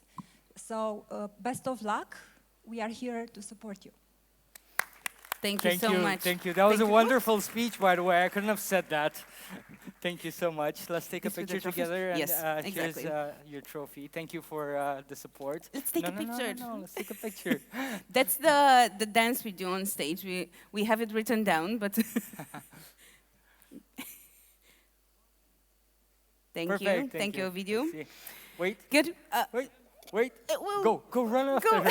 Give her the flowers. No, that's good. Thank you so much. Big round of applause for Veronica Dogaru from Orange, Romania. Moving on to our next partner. So it's last from this panel, but you'll see our other 3 main partners in the panel presented you by my colleagues. Next. Eviden is an European company excelling in cybersecurity, cloud, and high-performance computing. And as an active partner of Innovation Labs since 2020, Eviden supports the cybersecurity business track, helping teams develop solutions for a safer digital world. Let's welcome on stage Andrei Dumbravo, Global Identity and Access Management Domain Architect. Since 2020, he has been part of the Innovation Labs program as a mentor and a jury from Eviden. And also we welcome Ovidiu Dan, Head of Big Data and Cybersecurity in Romania, on stage with Andrei. Huh? That's one. Good. Here you go. Thank you. So everyone is a winner. You can take one mic if you want to speak here, Andrei. That's good. It will? No, it will. They will turn it on. Let's see. That's good. We're good? Yeah. No, not yet? We're going to try again? No? Let's keep this one. Maybe you could take the stand there, if not. Okay, this works. This works. Okay. We have many microphones. Yeah. Good. That's good. But you were on stage also last year with this. Go ahead, Andy. Yeah, so as you were saying, 2020 was the first year when we joined. Actually, a group of people from a global business line of Atos, Atos, a global leader in terms of infrastructure and digital transformation. And we had a journey together as Innovation Labs as well. That business line that we were back in 2020, now we're a company, which it's called Eviden, and especially that we became a leader in terms of cybersecurity. This year has been a great year for us and for Innovation Labs as well. I remember our first workshop back in Brașov with Flavia and Anna, together with my colleague Silviu Dumitrescu, which is also here, where we gave a full list of ideas and our full insights on different ideas that startups may tackle for cybersecurity. 2 weeks later, in the cybersecurity hackathon at the automatics faculty, automatics and computer science faculty, we saw how students can get those ideas and just simply take them to a completely another level. Some of those ideas, we saw them here in hackathon back in March, and indeed we had a journey. It was a very nice journey that we had with the team. It was a very nice journey that we had with all the partners in Innovation Labs, so not only the teams. Yeah, we between the companies, we collaborate here in Innovation Labs to give you the best ecosystem and the best environment to grow and to become a successful story. Speaking about successful story for all the teams, even if you are pitching tonight here or not, this is not the end of a journey. This is just merely your first step into becoming a success story.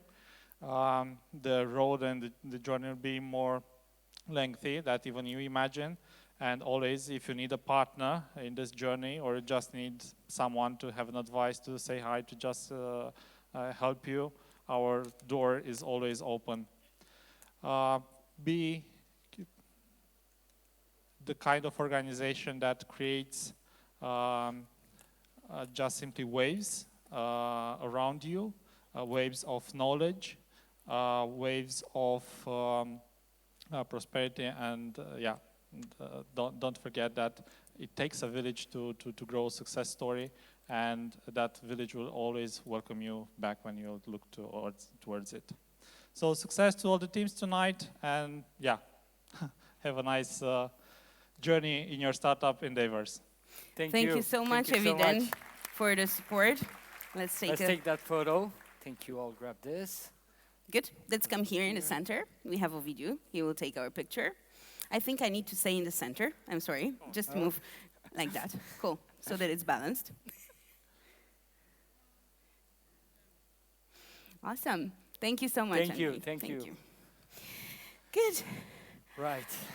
So we've reached the end of the first batch. So I just want to thank you guys for keeping the energy up, for keeping the spirits up, for supporting innovation in the way that you did and will do from now on. Another big round of applause for you guys. And for the teams that pitched until now, and for the jurors, and for the partners, and of course, for the organizers here at Innovation Labs. I don't know why I keep saying I think it like I told you that Flavia many people told me misspell it. Oh, do you know that people misspell it as Innovations Lab? Right before we started. Thank you for the Innovation Lab. It's difficult. A big round of applause for Flavia. Thank you. Thank you, Flavia. But also for you, and being the first time on the stage of Innovation Labs, not only in the public, I would like to offer you also this. Thank you so much. Thank you. It's been an honor for me. Thank you for having me here. Fun fact, I didn't know until yesterday I was going to get this trophy, and I was just writing my notes casually, and I saw that, and I was like, oh, nice. Right? So I'm a bit emotional right now. Thank you so much for this. You've been an awesome audience. I'll leave you in the very, very capable hands of my good friend and my former colleague, a true supporter of the startup ecosystem, the editor-in-chief of Startup.ro, Vlad Andriescu. Welcome him up on stage, guys, with a big round of applause. Thank you, Vlad. Thank you. I got the audience for having me. Warmed up for you. Great to share a scene again with you. And together with Vlad, I will invite our lovely Ana Spotaru, Head of Process Excellence, and my partner in crafting this year's Innovation Labs new startup curricula in Bucharest. Applause for Ana and Vlad. Thank you. And now we'll also need to take a picture before we leave, and then we will leave you in their hands. Cool. Yes. Yes, let's Thank take you, it. Ovidiu.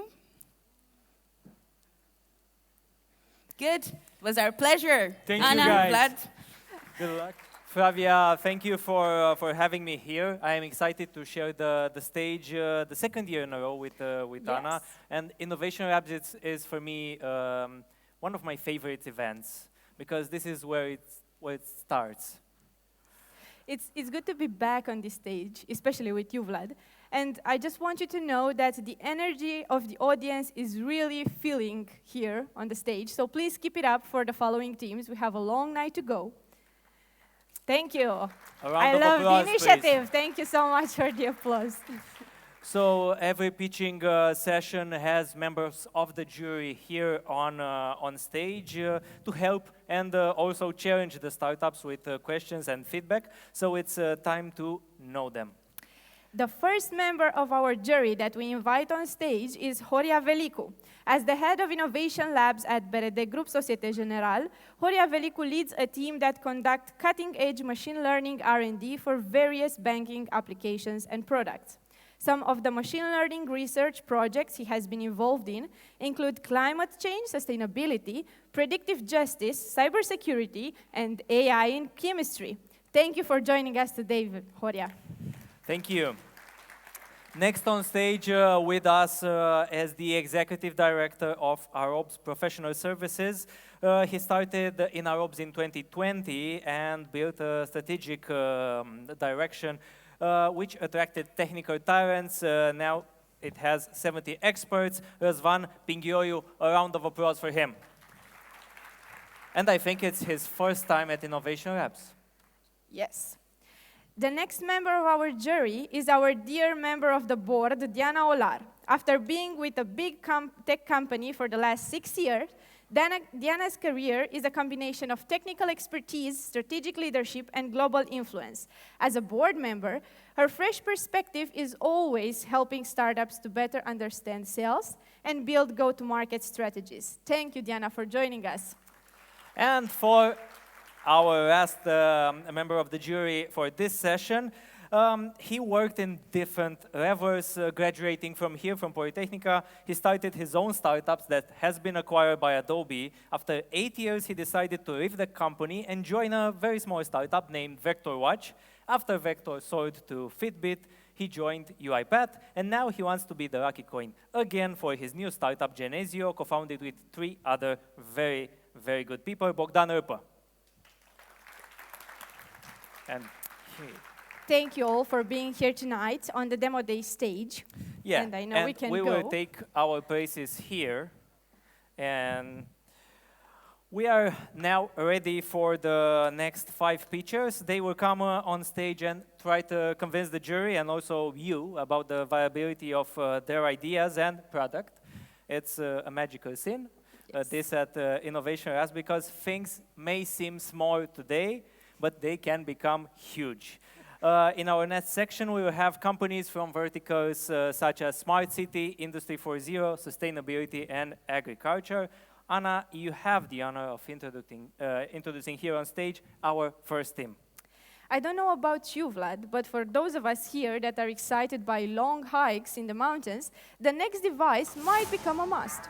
A compact emergency communication device. The first team of the second batch is Radio Savior, represented on stage by Dumitru and Gheorghe. Dumitru, the demo stage is yours.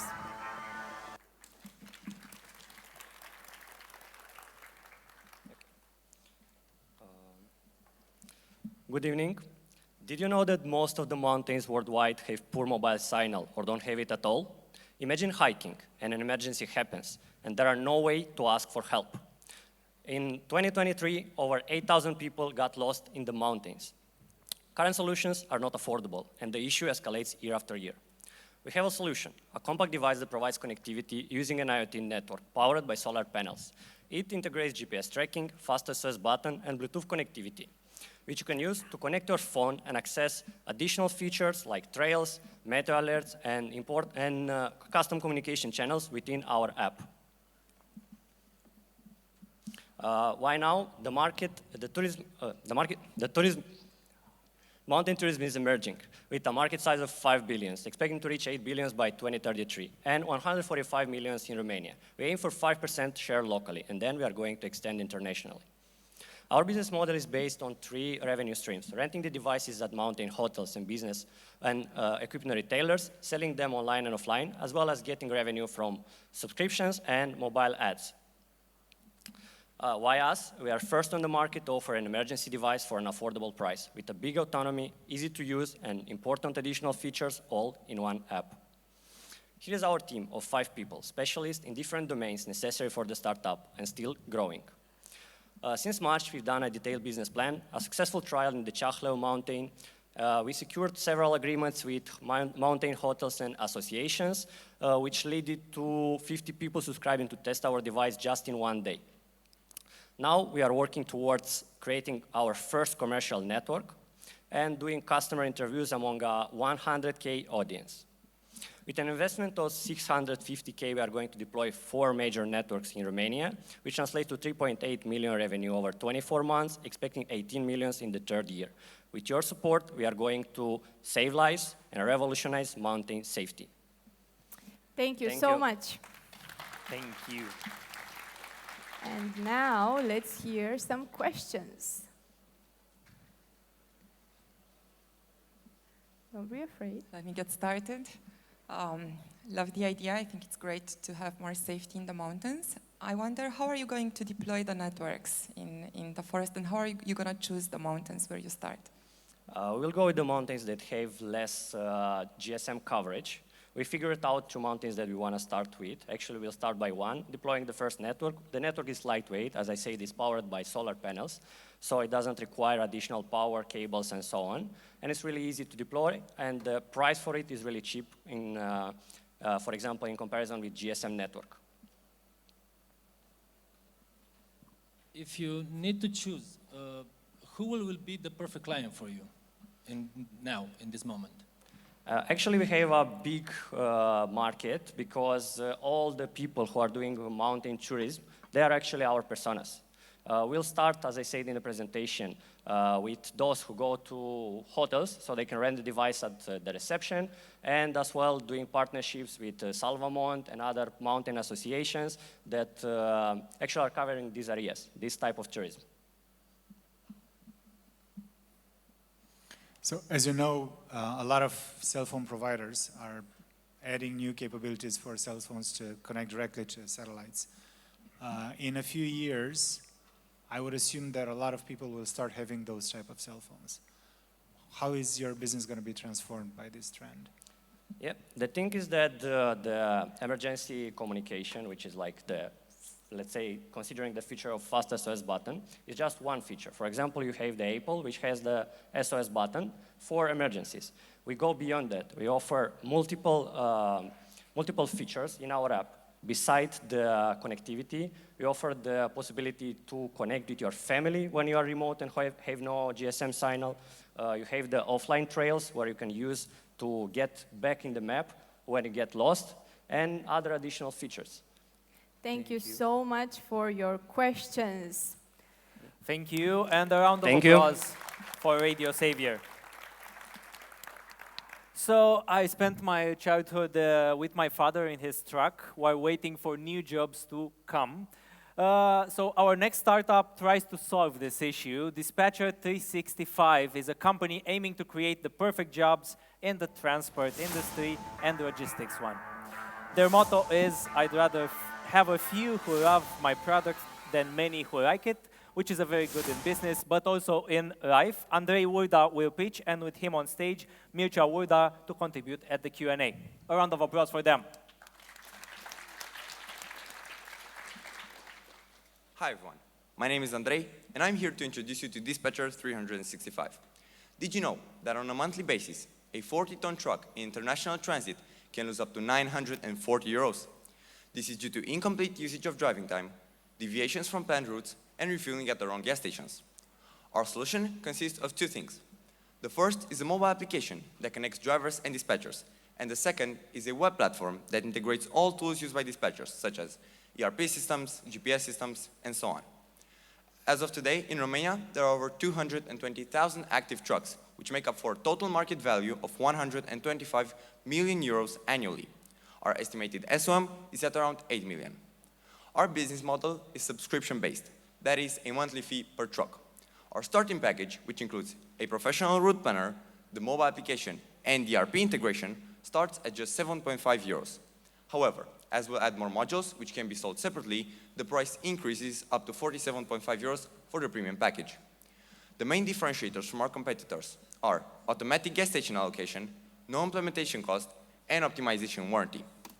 We have already implemented our starting package in Ravitex and their fleet of more than 200 trucks, and the Sensoft, an ERP company, have decided to integrate and test our solution for their clients. Our diverse team possesses the industry know-how, the technical skill, and the energy to get this done.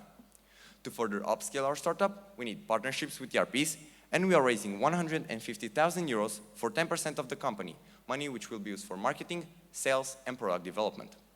Our vision for the future is to create an automated environment that can be multiplied for other jobs and industries as well. Thank you. Thank you very much to Dispatcher 365. Questions from our jury. Please. You said that you already have your first client, if I'm not mistaken? That's correct. Do you have some numbers on the last year, for example? No, our startup is not incorporated. Only 1 month we have of our application, since our application is ready. And with this client that you found, what is your estimated revenue with him? Our estimated revenue, it's they have 200 trucks, and 47 euro will be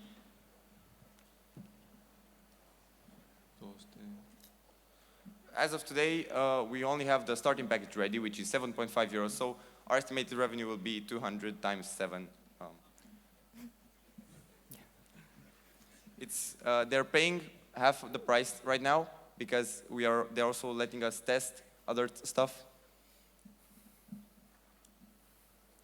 You probably know that there is a lot of competition into this space, right? I mean, every truck driver that you talk to, they have some kind of an app.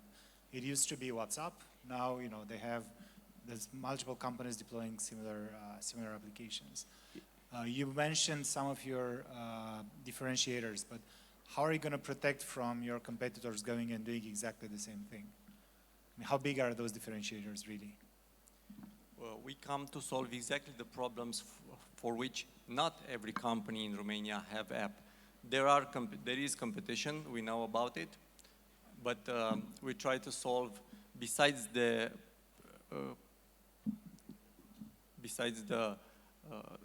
elements of the app, the functionalities will come with no implementation cost and with optimization warranty, meaning that they don't have to pay anything for installing the app, and they don't pay the subscription unless we prove the optimization. Thank you so much. Thank you to Dispatcher 365 and our jury. And a round of applause for them. I think I saw the first father and son pitch ever.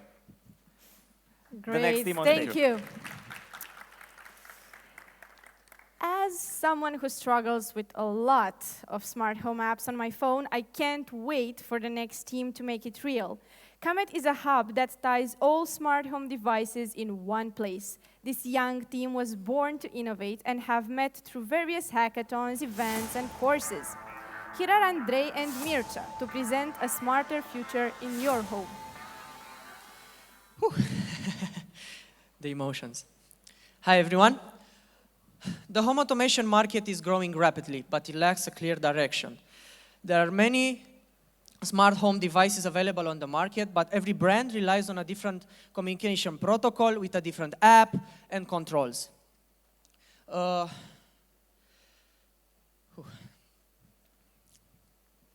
As an end user, that can be... Breathe. Can I start over? Breathe. Just a sec. Sorry. Okay, You so can do it.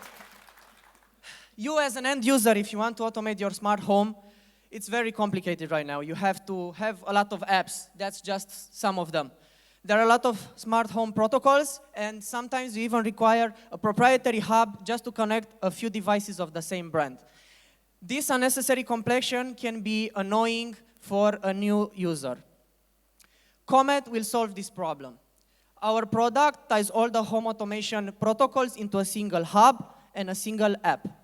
Right now, you can control all your smart home devices through a single place.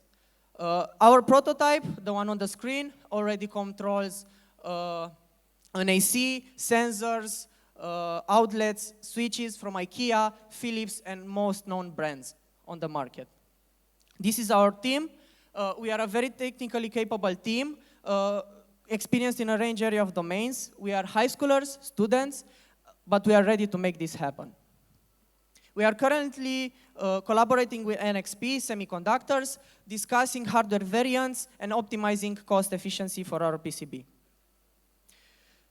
The home automation market was valued at around $25 billion in Europe in 2022 and is continuing to grow exponentially.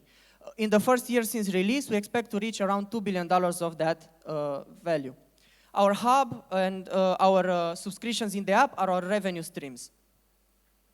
To achieve our goals, we need mentorship and support. Having already implemented Wi-Fi, Bluetooth, and Zigbee, we are on the roadmap to release our first product, and we will implement other protocols as well in the near future, such as Z-Wave, Matter, and Thread.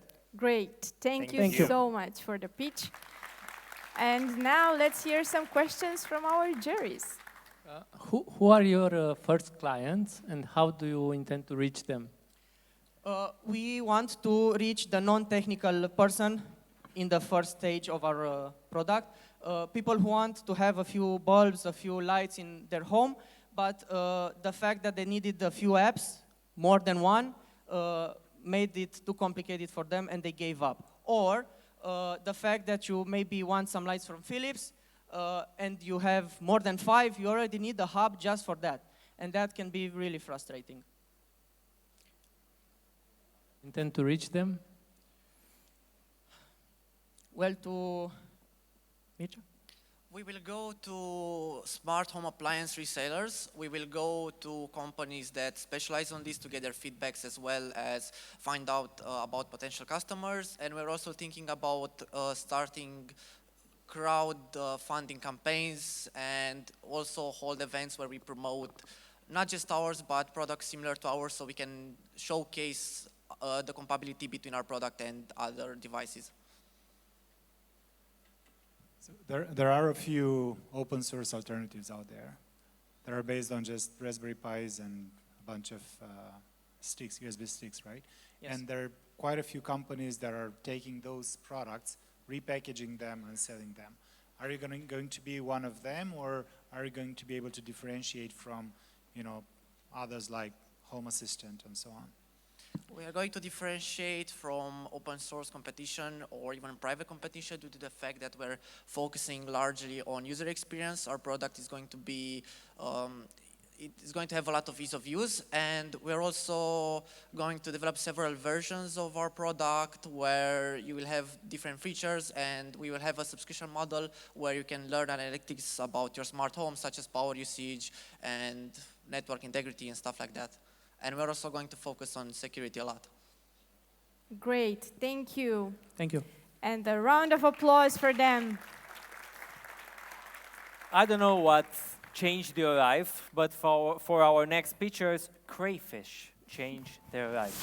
You will find the answer soon. Our next team is dedicated to creating a platform for the exchange of biodiversity data, facilitating the tracking of the impact of various natural human-induced actions.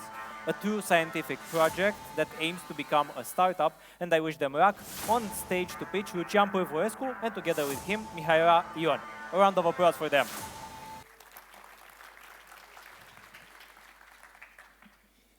Thank you. Hello, everyone. We are biologists, field biologists, seeking to understand animal problems and conservation. We, as researchers, usually start from raw data. But these data don't mean only spatial location and distribution on a single map. They tell us about information about the relationship built between animals and the habitat and problems they face with. Luckily, there is a huge amount of information already digitalized in this respect, and they are available for us, including climate change scenario, for example. So when we do reporting, we actually face the real problems in this kind of challenge. So that's why we build an integrated platform named World of Crayfish, in which we started to build in an interdisciplinary team and also in a worldwide effort of collaboration. So we address to 3 levels of customers. First level should be academia, researchers, students, something like that, for their thesis, dissertation, and so on.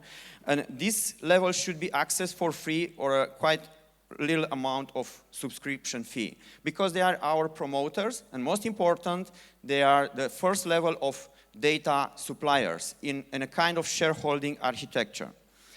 So the next level of customers should be other businesses, because when they do run environmental impact assessments, they also need a lot of data, and we could provide such kind of data in a single place. And finally, the most important customers should be governments, well, all around the world, because there is a good environmental legislation, at least for Europe, but I'm sure in other countries and other places of the world, they seek interest for nature, of course.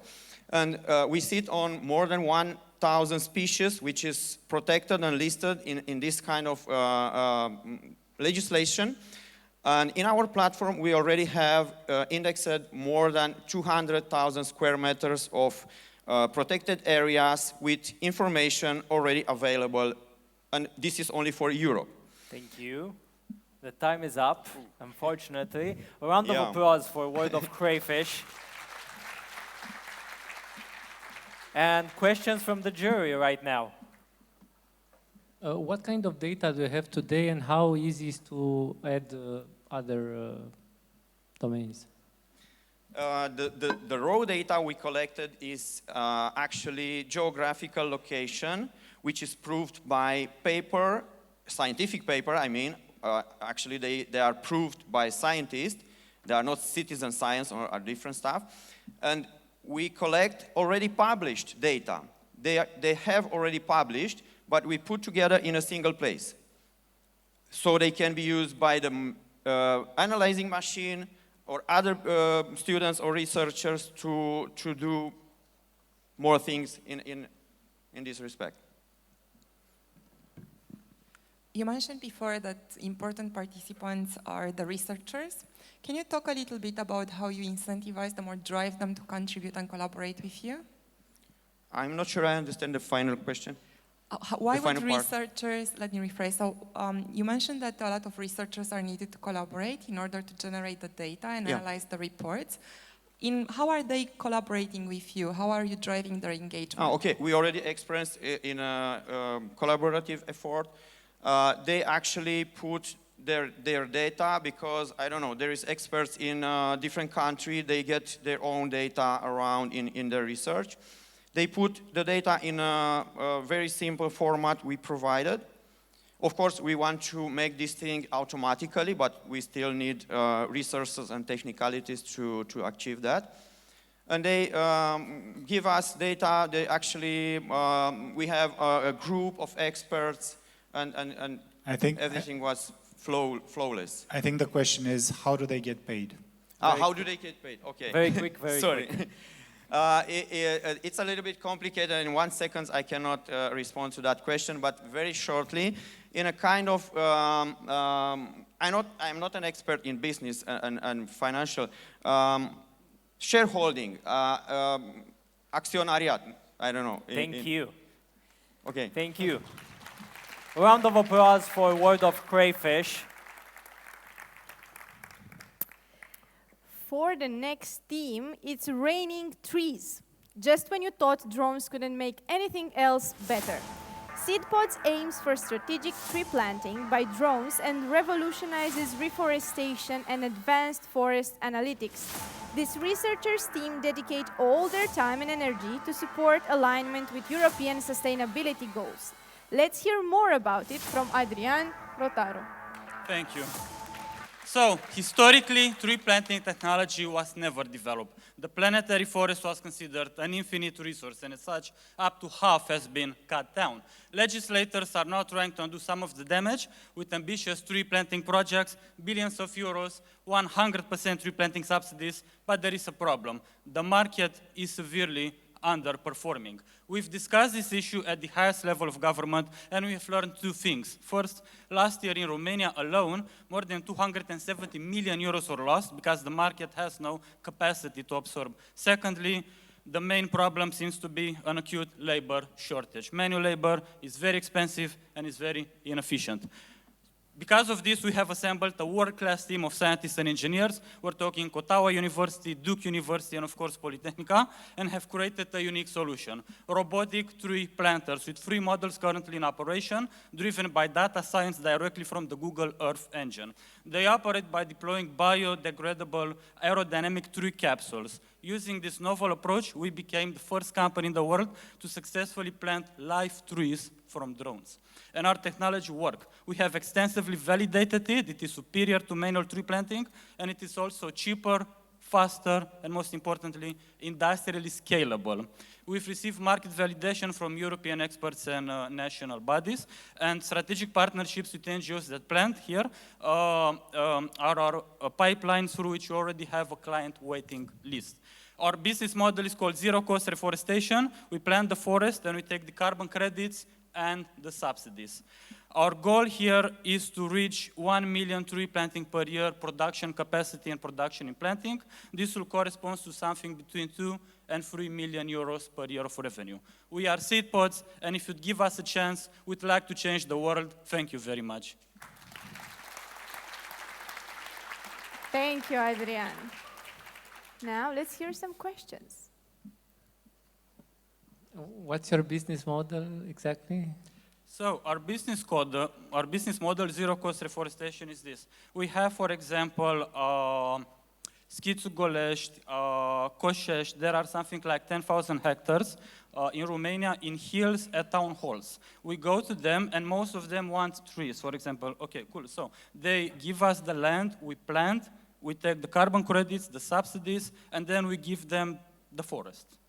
Zero-cost reforestation. And how many trees did you plant so far? So far, we have 2 batches, okay, for roughly 20 trees each, okay. We're still working on scaling up our production, but the method works. The method works. We are actually planning a autumn tree planting. 2 customers this autumn, but for this we need to scale up. We need to pre-build 3 capsules, okay, and we need to deploy them very fast when the time comes. So basically, that would be roughly something like 2 hectares this year. Do you need special weather conditions when? Oh, so last time we tested the drone in the center, the black Leonardo drone, operated in winds so it flew something like 107 meters altitude, and at winds of 60 kilometers per hour, the drone was actually flying at a 45-degree angle, and it can take the weather. It can take the weather. It can't really take rain right now, but it can take the weather, and it can plant just as precise. And the soil has to be? Right now, the bioprojectiles need to be species dependent and soil dependent. Right now, these are hilly type bioprojectiles. They're not yet mountain bioprojectiles. Great. Thank you so much, SeedPods. Big round of applause. Thank you for your presentation. And since SeedPods was the last team of this batch, it's also time to thank our dearest juries for their presence and their challenging questions. Thank you all for helping us better understand these startups. Thank you. And from Magnolia for Diana Orar, the mandatory flower bucket. Thank you so much. Thank you. So we had 5 more pitches, and I hope you have some energy left in you because there are still teams here on stage to come. Innovation Labs wouldn't be possible without a bunch of partners that understand the need to support the development of the local startup ecosystem, starting from here, from the benches of universities. They are not afraid of competition coming from startups. Indeed, we're having here tonight companies that share our passion for innovation, and I'm eager to find out their perspective as well. So let's see how they see this partnership and influence of Innovation Labs on the ecosystem. And first on stage, UiPath is not just a company for Romanian ecosystem, but a movement, one that showed that starting a startup here can end up also in Nasdaq Stock Exchange. And I welcome on stage for you, Gheorghe Stan, Director of Product Management at UiPath. And I don't know if he wants to talk in the middle of the stage or not. In the middle of the stage, everybody's. Hello. I'm really honored to be here on the behalf of UiPath.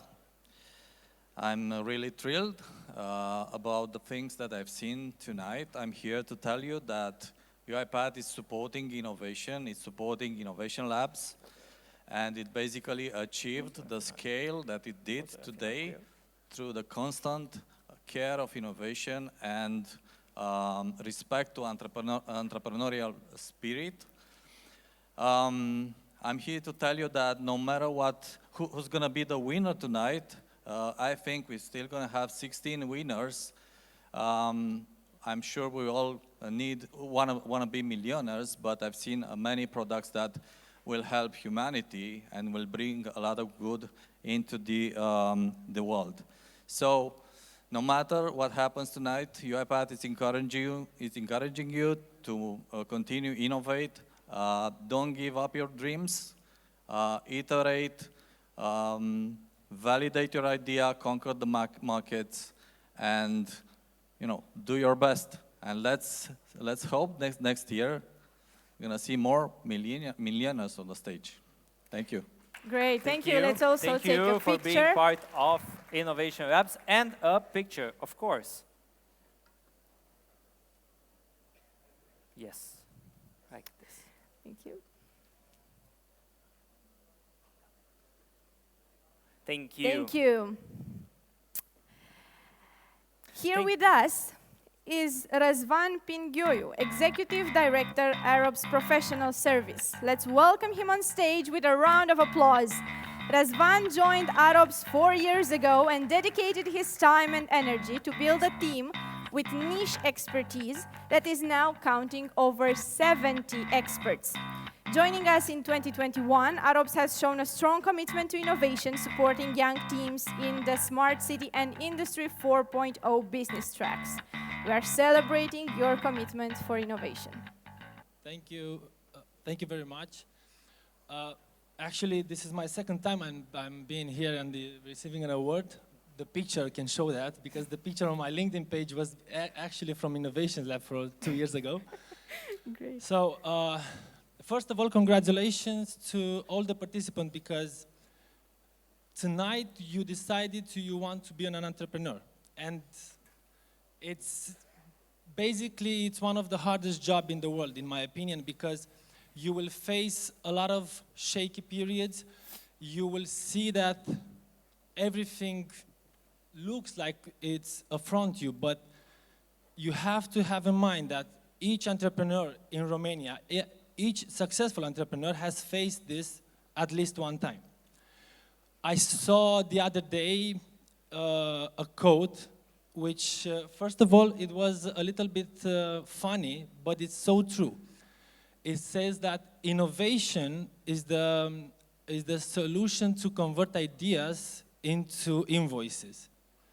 So I would like to wish you to convert a lot of invoices after this night. Congratulations again for all of everything that you've done here. And thank you very much, Innovation Lab, again. Thank you, Răzvan. And let's also take a picture together. Maybe you can also change yours now. Yeah, I know. Thank you. Thank you so much.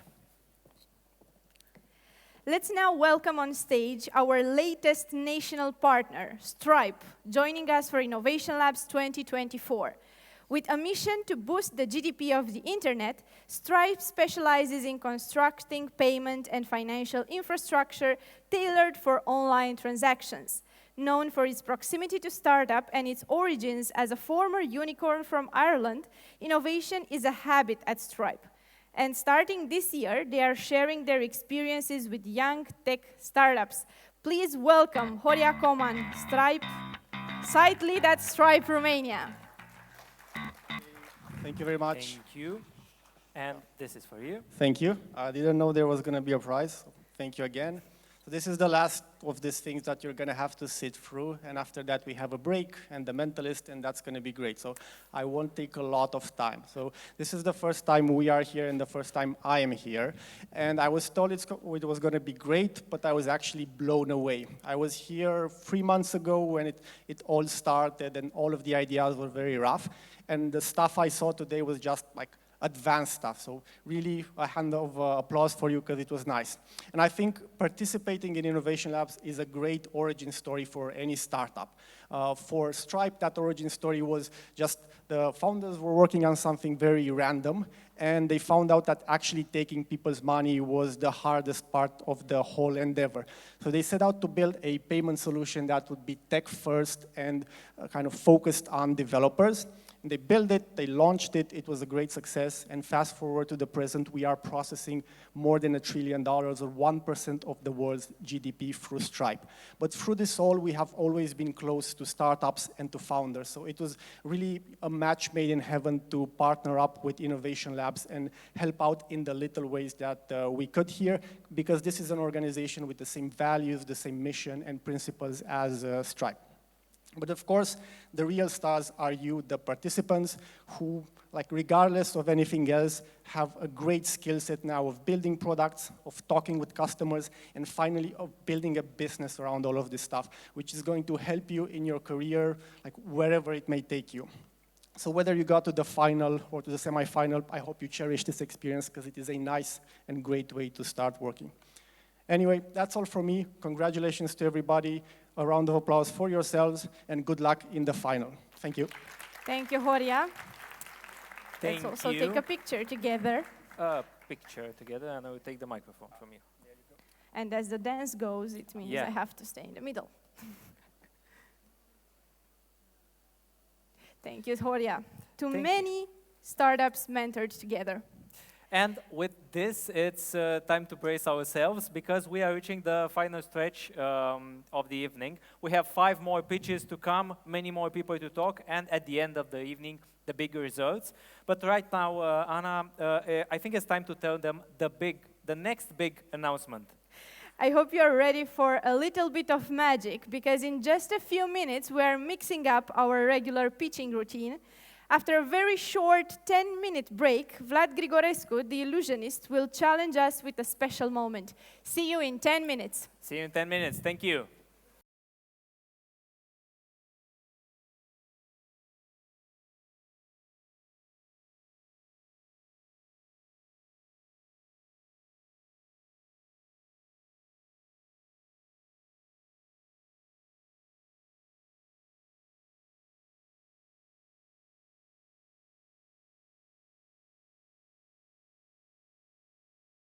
Who are we having with us this time? Of course, no pitches without juries. So our first member of this jury is one of the first Romanian entrepreneurs who made us understand concepts such as exits, bootstrapping, and other weird words. He founded Ubervu and sold it, and now is developing DeepStash. He loves mentoring startups and learn them about product development. A round of applause for Vladimir Wane.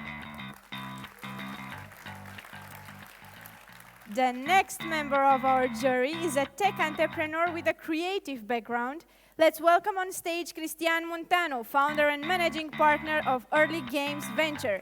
His appetite for risk is not reduced to early-stage startups.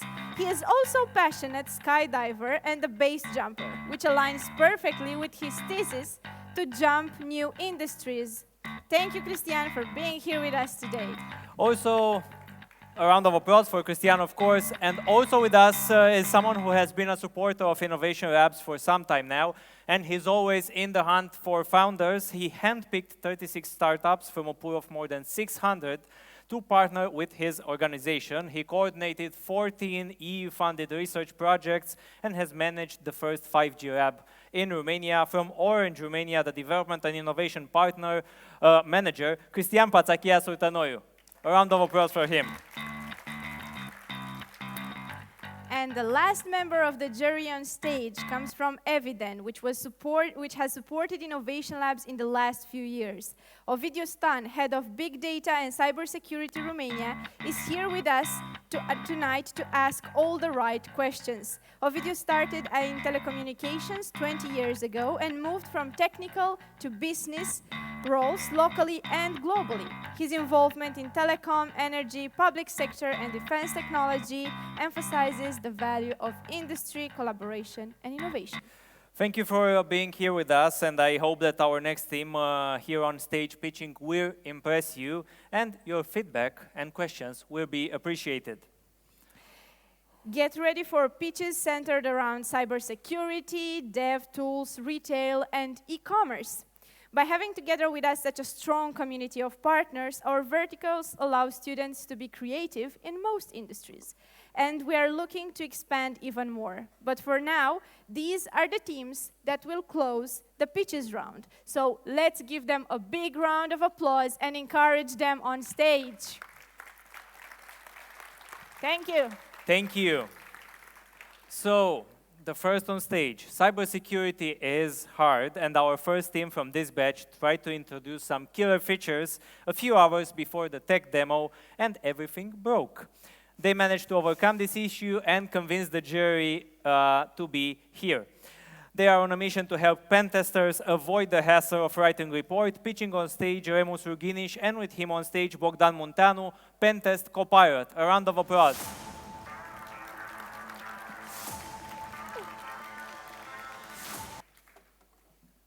And the pointer. Thank you. Yes, so, Pentest Copilot. First, let's take a look at the global context. Cybersecurity threats nowadays are increasing both in number and also in complexity, with some sophisticated attacks even being sponsored by states. This means that pentest companies are on a rise. It is hard to train and also very expensive new cybersecurity experts. But how can we increase the efficiency of already veteran pen testers in order to cope with the increasing stress on the infrastructure cybersecurity worldwide? The problem is that 20% of the overall time a pen tester spends in his workplace is wasted writing documentation. That is to say, a report which details the vulnerabilities found in the infrastructure. This leads to losses of $2,300 per specialist every month. Introducing Pentest Copilot. Our logger algorithm and our burp integration ensure that minimal user input is required while we record information about your pentest. Afterwards, we use the relevant data we gathered, seamless integration into your current workflow, to generate precise yet thorough paragraphs detailing each vulnerability found. The output is highly customizable, and you can put your own name and logo before exporting the whole document to PDF. This is how we score against competition. You can see we are the only ones who have a logger, and also right now Plextrack are the only ones that also use AI. Our business model is subscription-based with AI tokens in a pay-as-you-go model for extended usage. We already have an MVP with baseline integration as in Burp, and we have entered talks with 3 companies in order to test our solution in real-world scenarios. Also worth mentioning, our solution is agnostic. We can easily adapt it to DevOps experts. This is our team. We have experience in many domains, not just cybersecurity. And our ask is for $160,000. Thank you very much. Thank you. And now questions from our jury for Pentest Copilot. So congrats. First, one question. How do you manage the quality? How do you assure the quality of your LLM modules in the platform, so as an output of your platform? And the second one, so how do you manage the data path security in your platform? Okay, so to answer your first question, the quality of our output is ensured by the quality of the inputted data into the model. So if we use high quality data in order to train the model, to which we already had access to and will continue to have access to, we will be able to ensure a high quality output. And for the second question, we will use enterprise-grade deployment solutions in order to ensure optimal security. And also, every major cloud provider has integrated AI into its core business, like Amazon has Anthropic, Google has its own models, so on and so on. So everything is integrated very closely, and security shouldn't be an issue. So you're building on top of an existing LLM? Is that Yes. what I'm hearing? Okay. And you can choose your own flavor? Yes, exactly. Okay. We already have fine-tuned the model and will continue to improve it. Coming a bit back to the data security, because the Pentest results are, I would say, very sensitive data, right? Where do you store the data before reporting, and how you can make sure that this is secured? For B2B solutions, for enterprise-grade solutions, we will have on-premise deployment.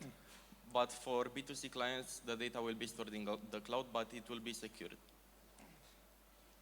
IPs will also not be public stored in our database. It will obscure the private information. And another short question, in the comparison with the competition, there's a line over there that says security standard. What does it mean, standard? So Ghostwriter is on-premise always, but it's also has a lot of less features. Thank you. Thank you to Pentest Copilot, and a round of applause for them. Thank you. Cybersecurity still has a mysterious air about it, at least in small and medium enterprises. Zero Code wants to make it crystal clear by changing the way we think about cybersecurity in an affordable way. Their product lives by the idea that money can't buy everything, but it can certainly buy their product. Let's find out all about it from Darius and Flavius. Hello, a big round of applause for them. Come on, thank you. Thank you. Hello, everyone. I think we all know that software company can have unexpected security breaches, maybe due to high cost to hire auditors, which small and medium companies may not afford, or maybe due to slow process of manual code review, or maybe due to unclear reporting. Our solution is a high-performance engine capable of scanning code very fast for vulnerabilities, paired with a SaaS platform to allow customizable and enriching reporting. Our product is a SaaS platform combined with an on-prem solution. Our competitors are SameGraph, SonarQube, and Snyk. Who is our customers? Our customers are a company who can deliver codes, but we aim to start to speak with small and medium companies. We start to speak with strategic partnerships like BitSentinel and Orange. Our business model is a subscription base. We will release the first viable product in middle of June. After we take some feedback from our customers, we will release another version, and in October we will release the first version with 5 programming languages, smart reporting, and on-prem solution. Meet the team. This is people behind Zero Code. So what we need strategic partnerships, employees, money for our employees, technical resources, and active customers. Thank you. Thank you, Zero Code. Let's hear some questions now. How do you do the code review? In a static way or dynamic way? We are doing it in a static way.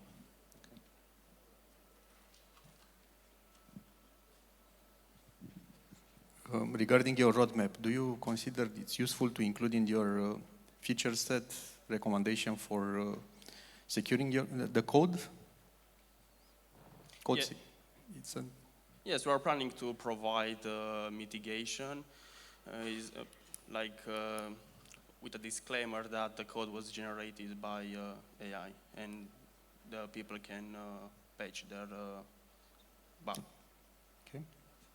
We provide the minimalist countermeasure for our vulnerability we identify.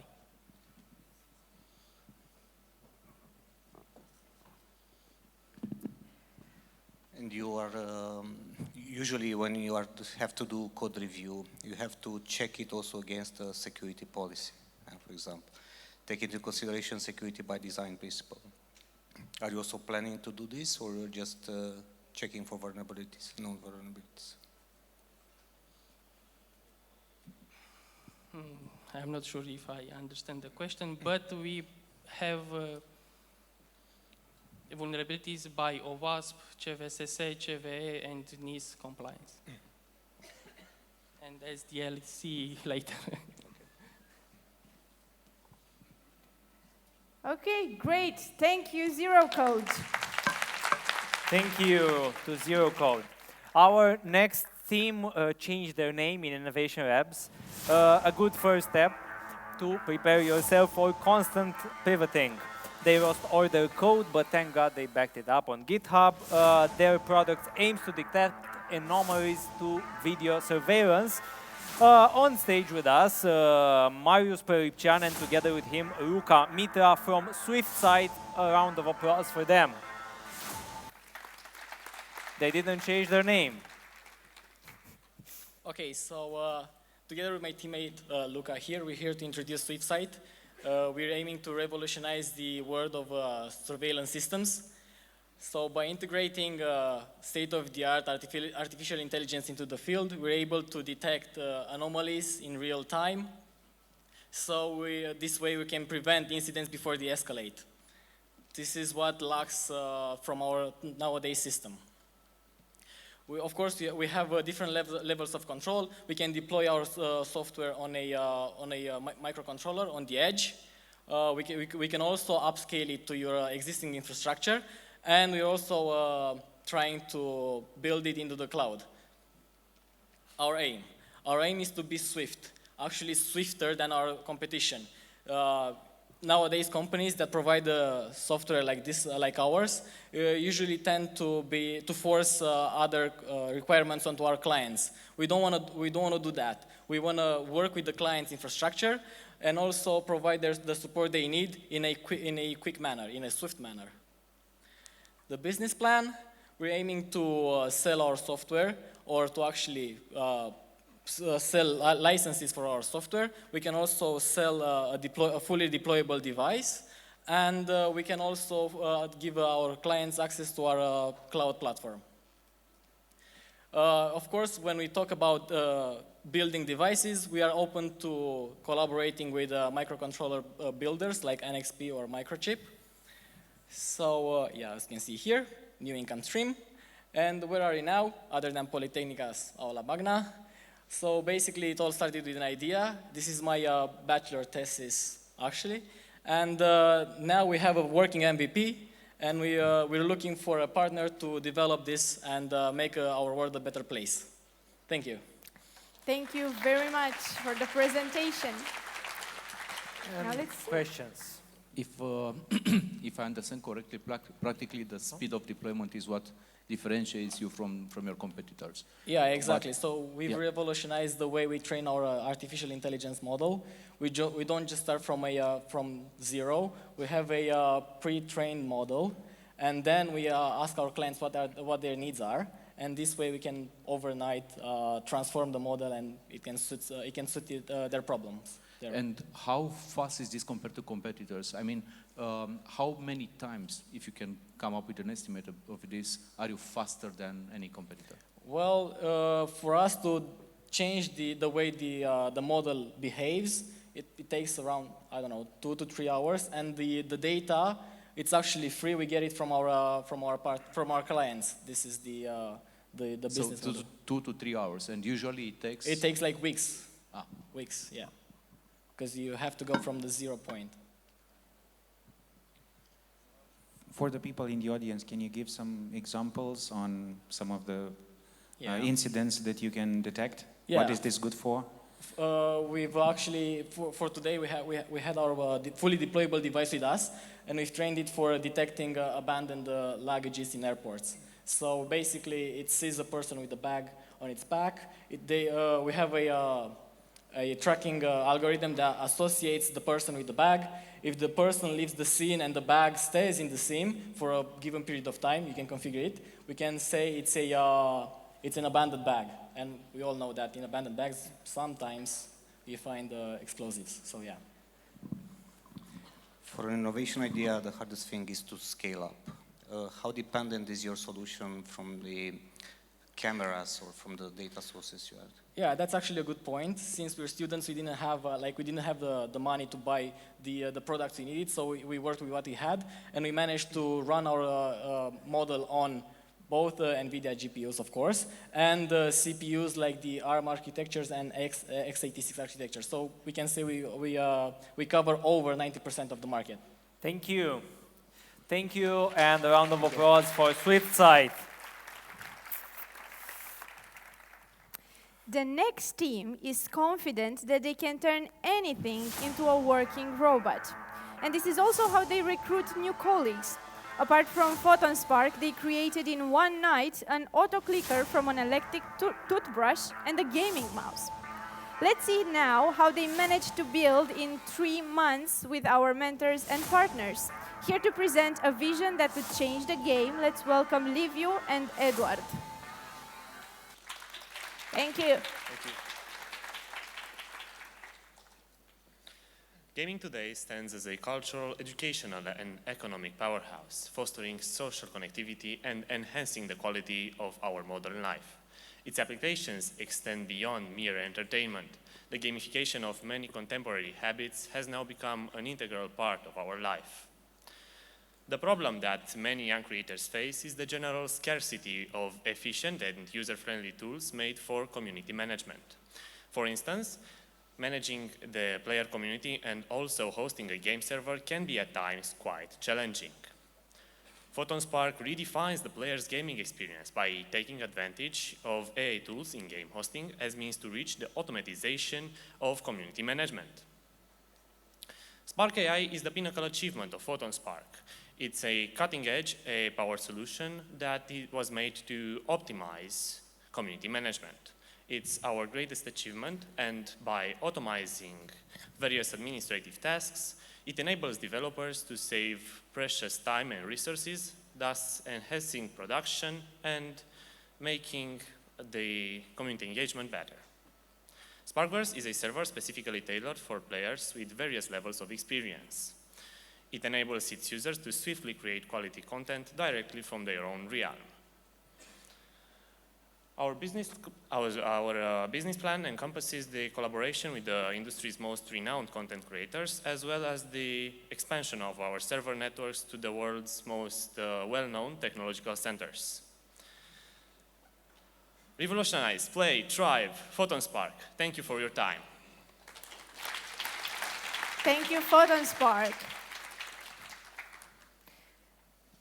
Because we had the chance to discuss this, and I know a bit about your company, I know that you practically offer the full package. You offer the hardware, the server rental, and also the software, right? And the question is, in gaming, latency is a big thing, and it can ruin your gaming experience because you have the servers located in Romania. Wouldn't that be a problem for other clients in, I don't know, maybe the US? Well, in our second quarter, we look forward to extend our server network, and that's the main target. Also, why are we locating our servers in Romania currently? Because in Romania, there are very few data centers that offer game hosting. So this is a very big chance for gaming communities to host their servers at us. Yes, the first priority is to locate our servers outside the country, like to extend the server network. What is your marketing and sales strategy to, I don't know, discover the customers?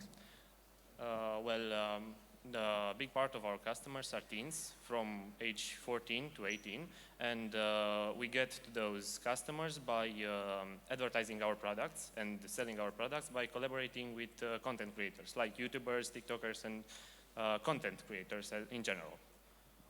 Did this already happen, or is this something that you plan on doing? This already happened. Our first marketing campaign hit well above 100K views, and we have 500 customers that joined our freemium plan. Awesome. What about the competition and differentiators? We have a slide with the competition here. Very quick. We analyzed big part of the competition, let's say. We have one of the best pricing plans, and well, we bet on the AI support as a big differentiator. Images speak louder than words. So thank you for your presentation. Thank you. Thank you. Thank you. So, we have reached our last pitch from Innovation Labs 2024, and this is about furniture coming alive. No Alice in Wonderland here, but a team that wants to change forever how furniture is being sold. On stage to pitch Alexandru Meseșan, and together with him, Victor Iancu, and I want a big round of applause to be heard until 2025 for Ixaria.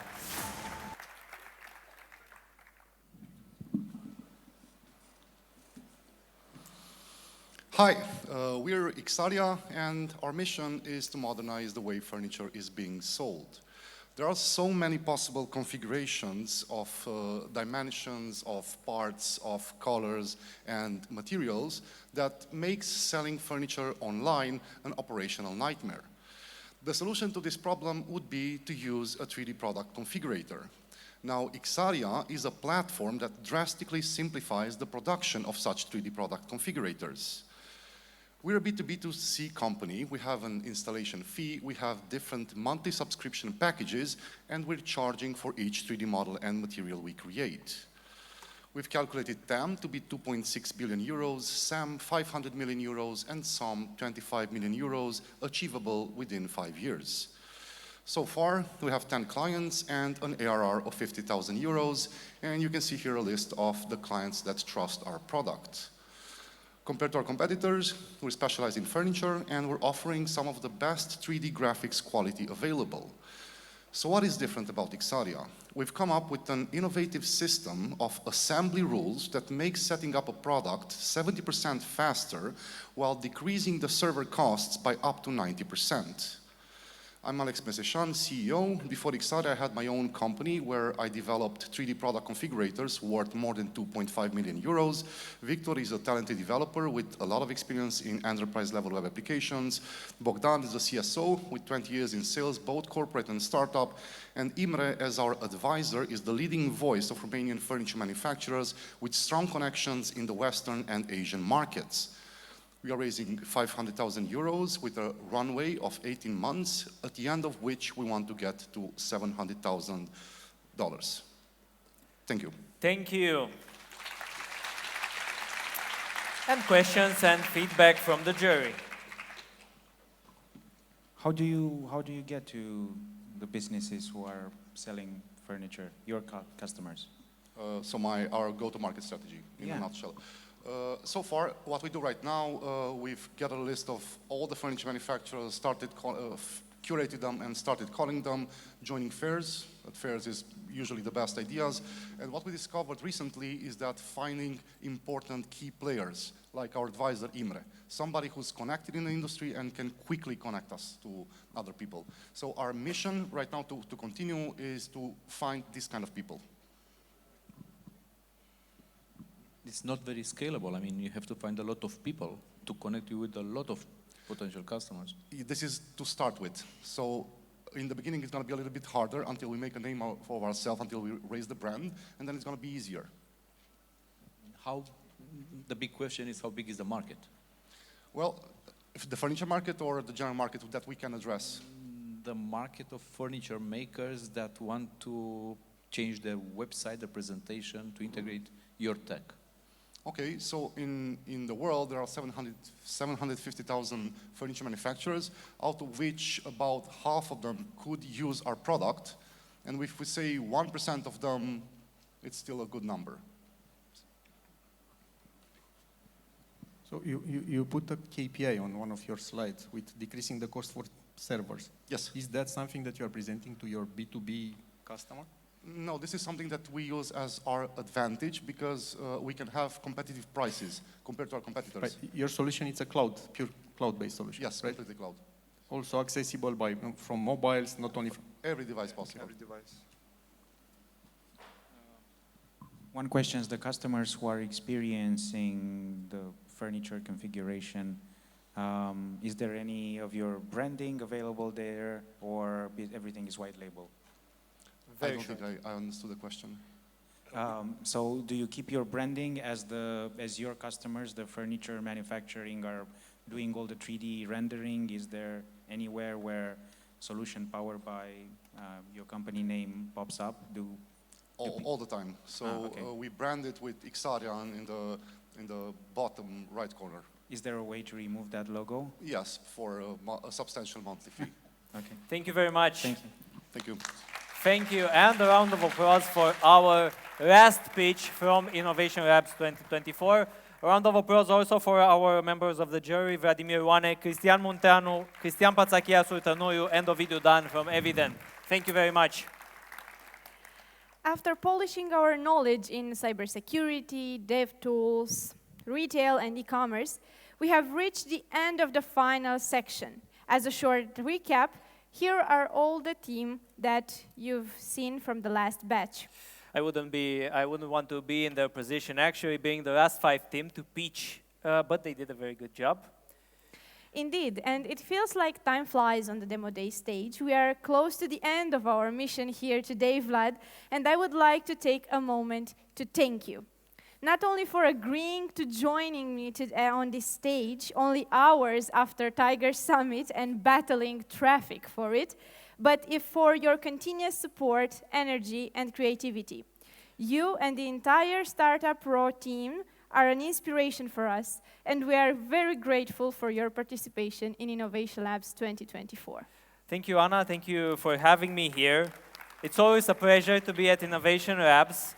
And I think I'm grateful to Innovation Labs for keeping me interested in startup, and the ecosystem for making me interested in writing and discovering new startups. So it's a pleasure always to be here. Thank you. Thank you very much. This to add to your collection. Thank you. I have one from the last year, so yeah. I have my Innovation Labs badge at home. Great, perfect. Indeed, Innovation Labs keep evolving, and we felt it more this year with all the challenges and experiments. As Flavia presented, this year we asked the help from the entrepreneurship community, and you responded. I want to take this moment to thank all of you that shared your valuable time with us during mentoring sessions, bootcamp, Boost Day, and at any other occasion. It's been 3 months full of workshops, on the weekends, during the week, and online. I want to thank you for being proactive to connect the teams with your network, for your feedback and your warm response to our open calls. We practice what we preach, so after analyzing the results of this edition, be sure that next year we will have an improved version ready for you. A big round of applause for you and everyone that supported us this year. And do not forget a big round of applause for Anna.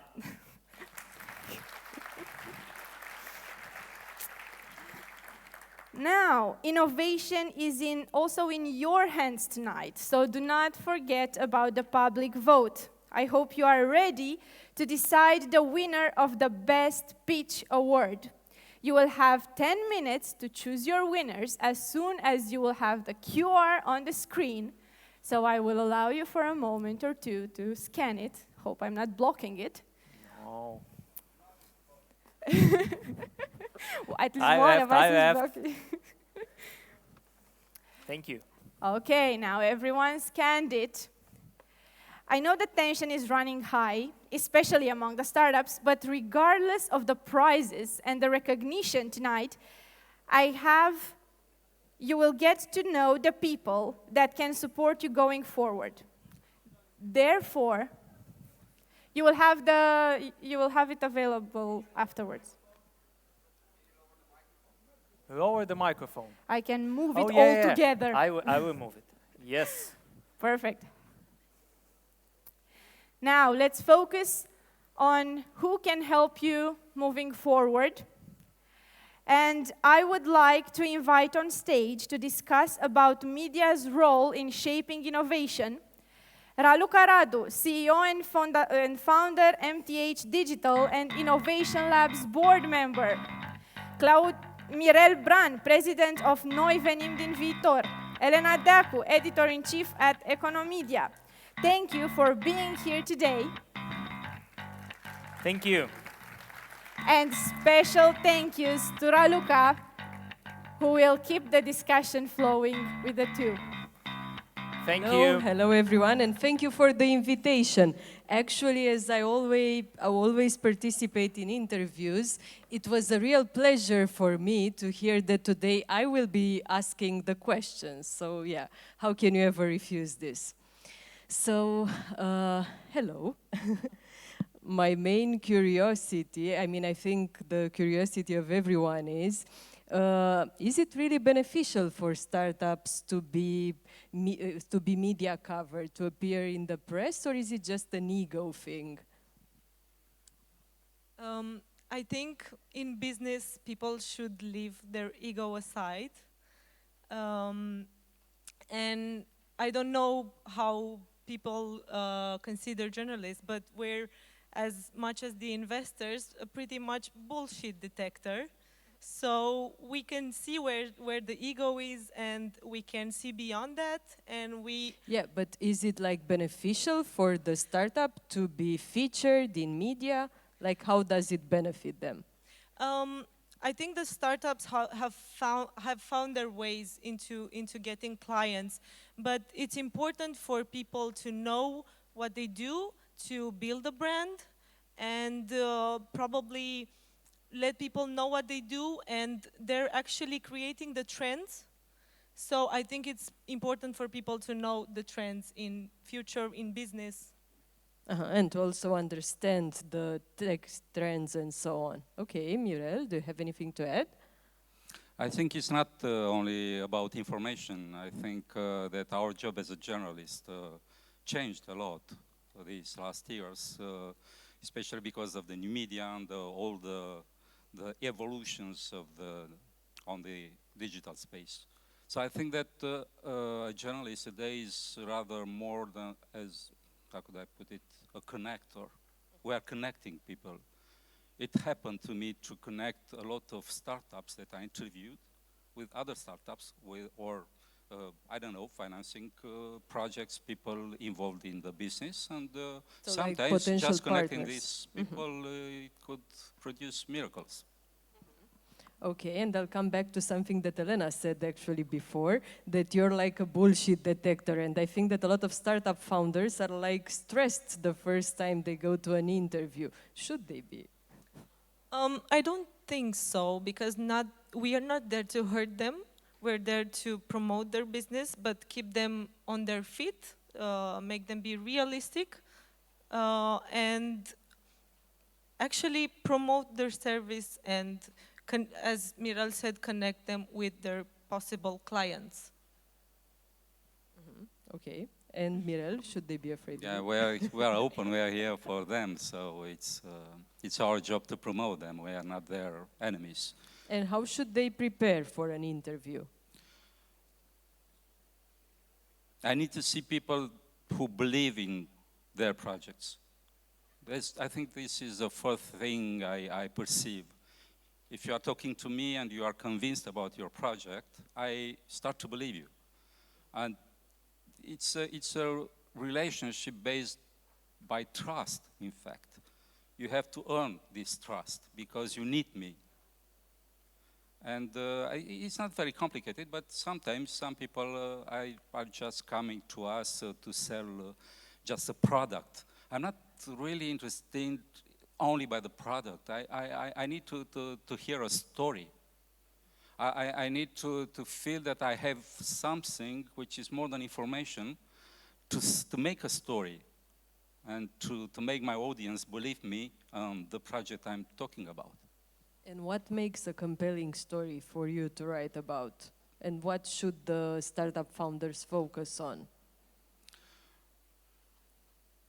Let's have a an example. I saw tonight SeedPods, for instance.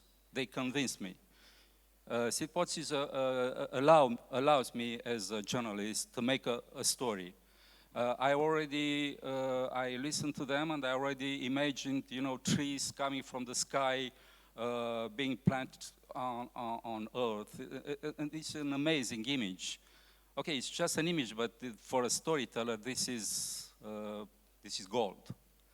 Of course, you need to have to solve a real problem. You need a real product. You need people able to do it, and so on. This is the minimum. But when you have also elements to build the story, it's fascinating. I'd like to write about this story. And should they maybe, it's for both of you, should they maybe focus on explaining their stories and their startups in more real life words, like less techy maybe? I'm just wondering.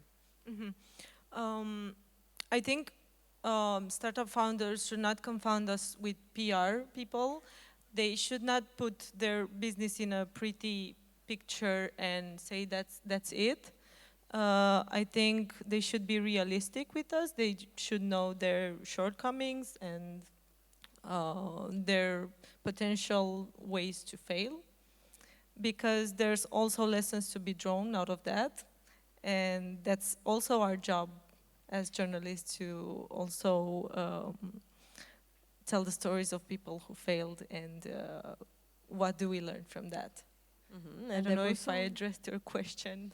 A bit, but I was also wondering, so as a follow-up, how do you document all these startups coming from so many different fields and areas? How complicated is it for you to understand what they are talking about? Like, for example, zero code, Pentest tools, there was a lot there, yeah? So, I don't know, even for me, I'm a computer science graduate, but maybe you don't understand everything there is there. How could they help you understand more what their startup is about?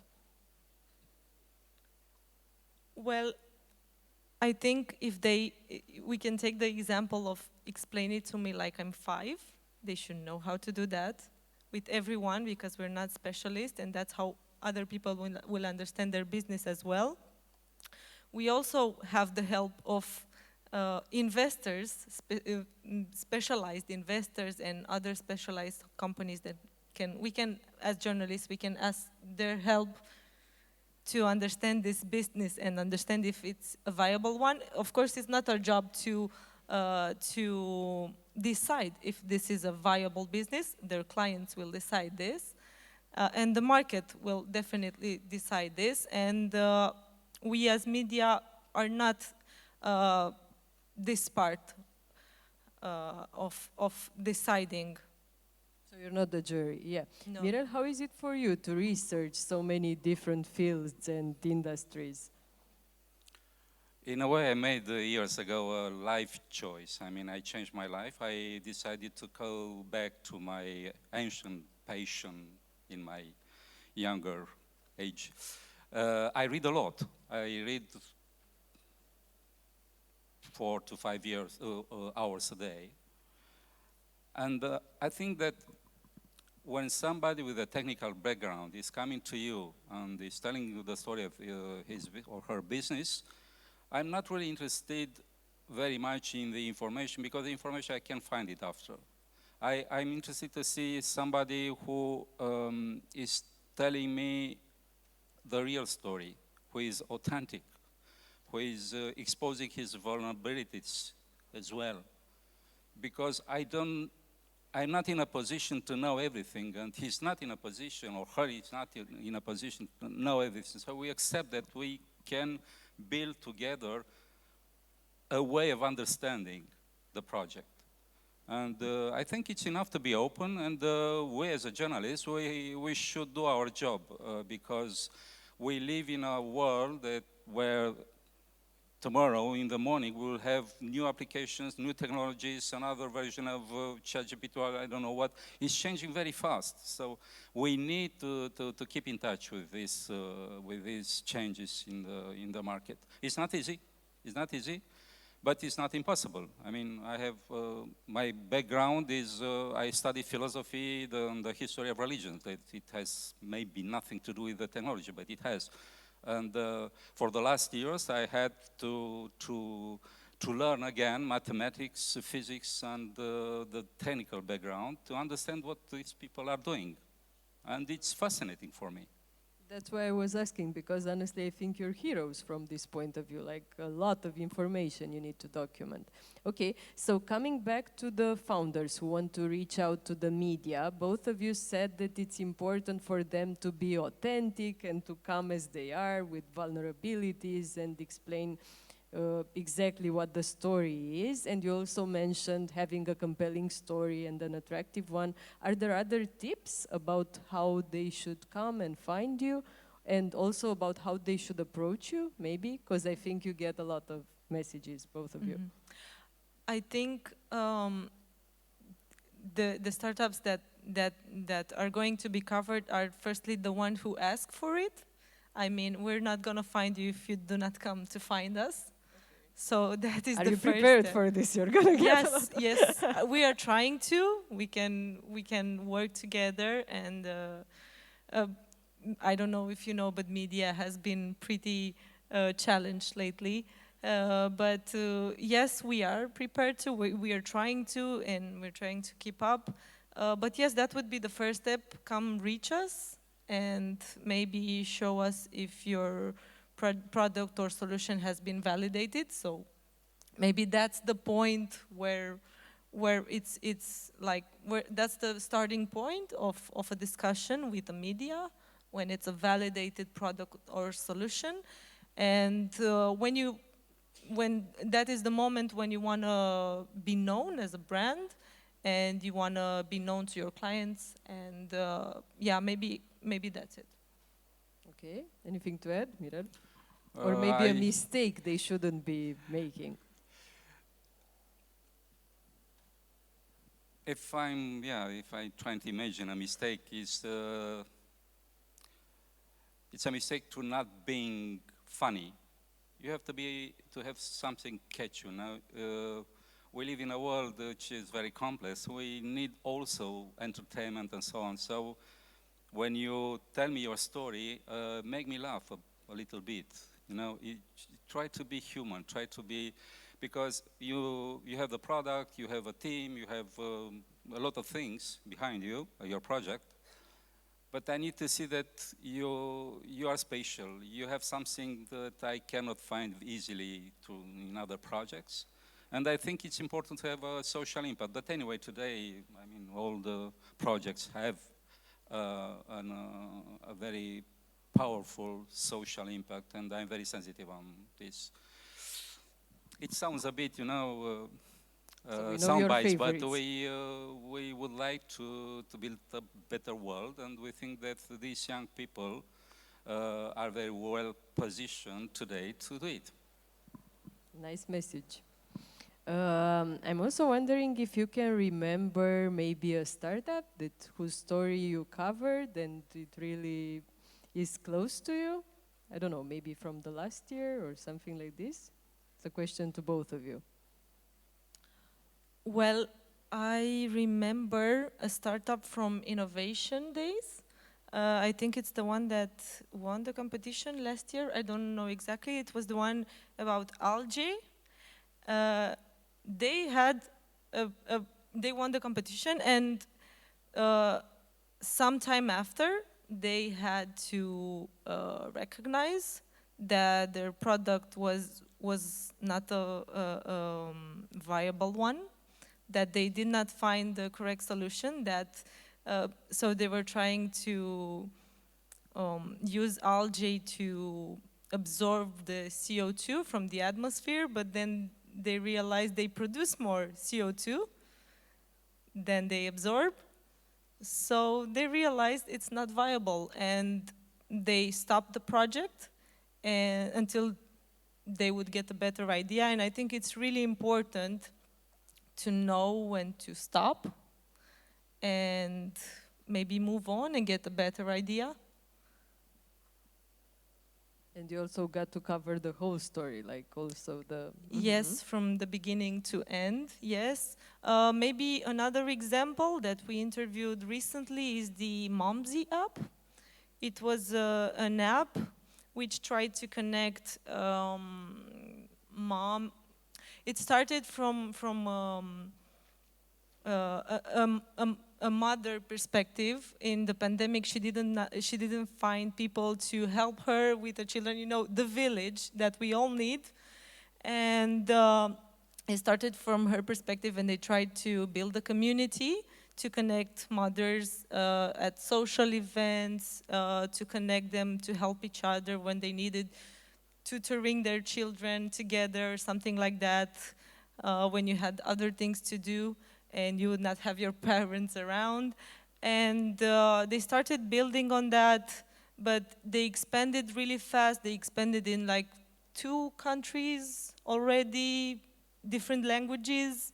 They went creating a marketplace with products for babies, for children, activities.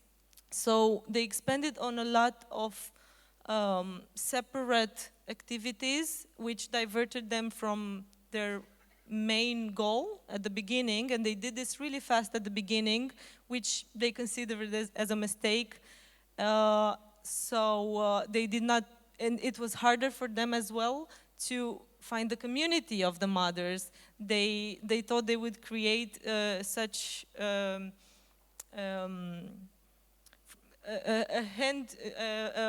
mouth-to-mouth movement, but they did not succeed that. So they also stopped. So I think it's really important to learn when to stop, not only the business, but maybe when you go to a direction that you'd like it to succeed, but you're pushing further, even though you know it will not succeed. You will have to stop. So when you see the market reality, yes, and maybe, yes, maybe yes. pivot, not stop always. Exactly, but, exactly. Okay. There is a guy in Ploiești, Mihai Ranetti. I met him few years ago and spent few hours talking with him about his project of a neuromorphic computer, kind of an artificial brain. And I have to admit that we spent few hours talking about it, and after a few hours of talking with him, I couldn't decide in my mind if he's a genius or a crazy man. And I spent years to understand what he's doing. And today, in the morning, he was presented his first artificial brain. You were there.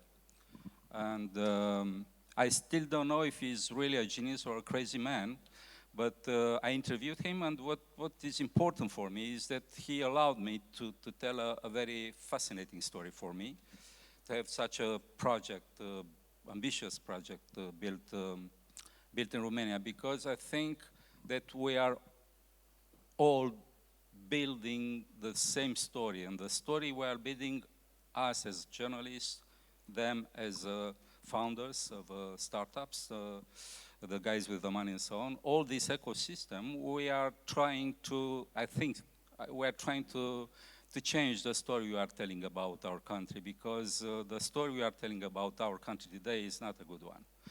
And I think that what we are seeing here, it's a change in this direction, to have another narrative, another story about Romania. And it's our job to make it aware on a national level, because I think we need a new story, and we have people and stories and products and startups and anything you want to tell this story. Thank you, Mirel. And as a last question, both of you have said a bit that you sort of also have some lessons learned from their mistakes, on from which type of entrepreneurs have succeeded and so on. And I was wondering, what would be a lesson you would give a startup founder? Like maybe not a lesson from experience, but yeah, like what you said before, like.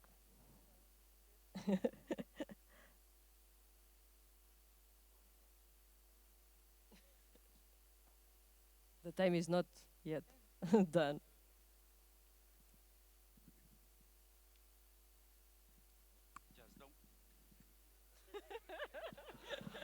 We want to say something powerful. It works. Sorry. Don't give up. Don't give up. Okay. Enjoy the ride. I mean, it's... I'm looking to these young people, and I imagine myself when I was, I don't know, 18, 20 years old. And it's so fascinating because if somebody were telling me what will happen today, 30 years ago, I wouldn't have believed it. Because it's amazing. These young people have today the tools to change the whole world, not only their small business. They can change the world, and they can change it here in Romania. And I think it's absolutely fascinating what's happening now. So if I am allowed to give them an idea about what they should do, I just tell them, don't give up.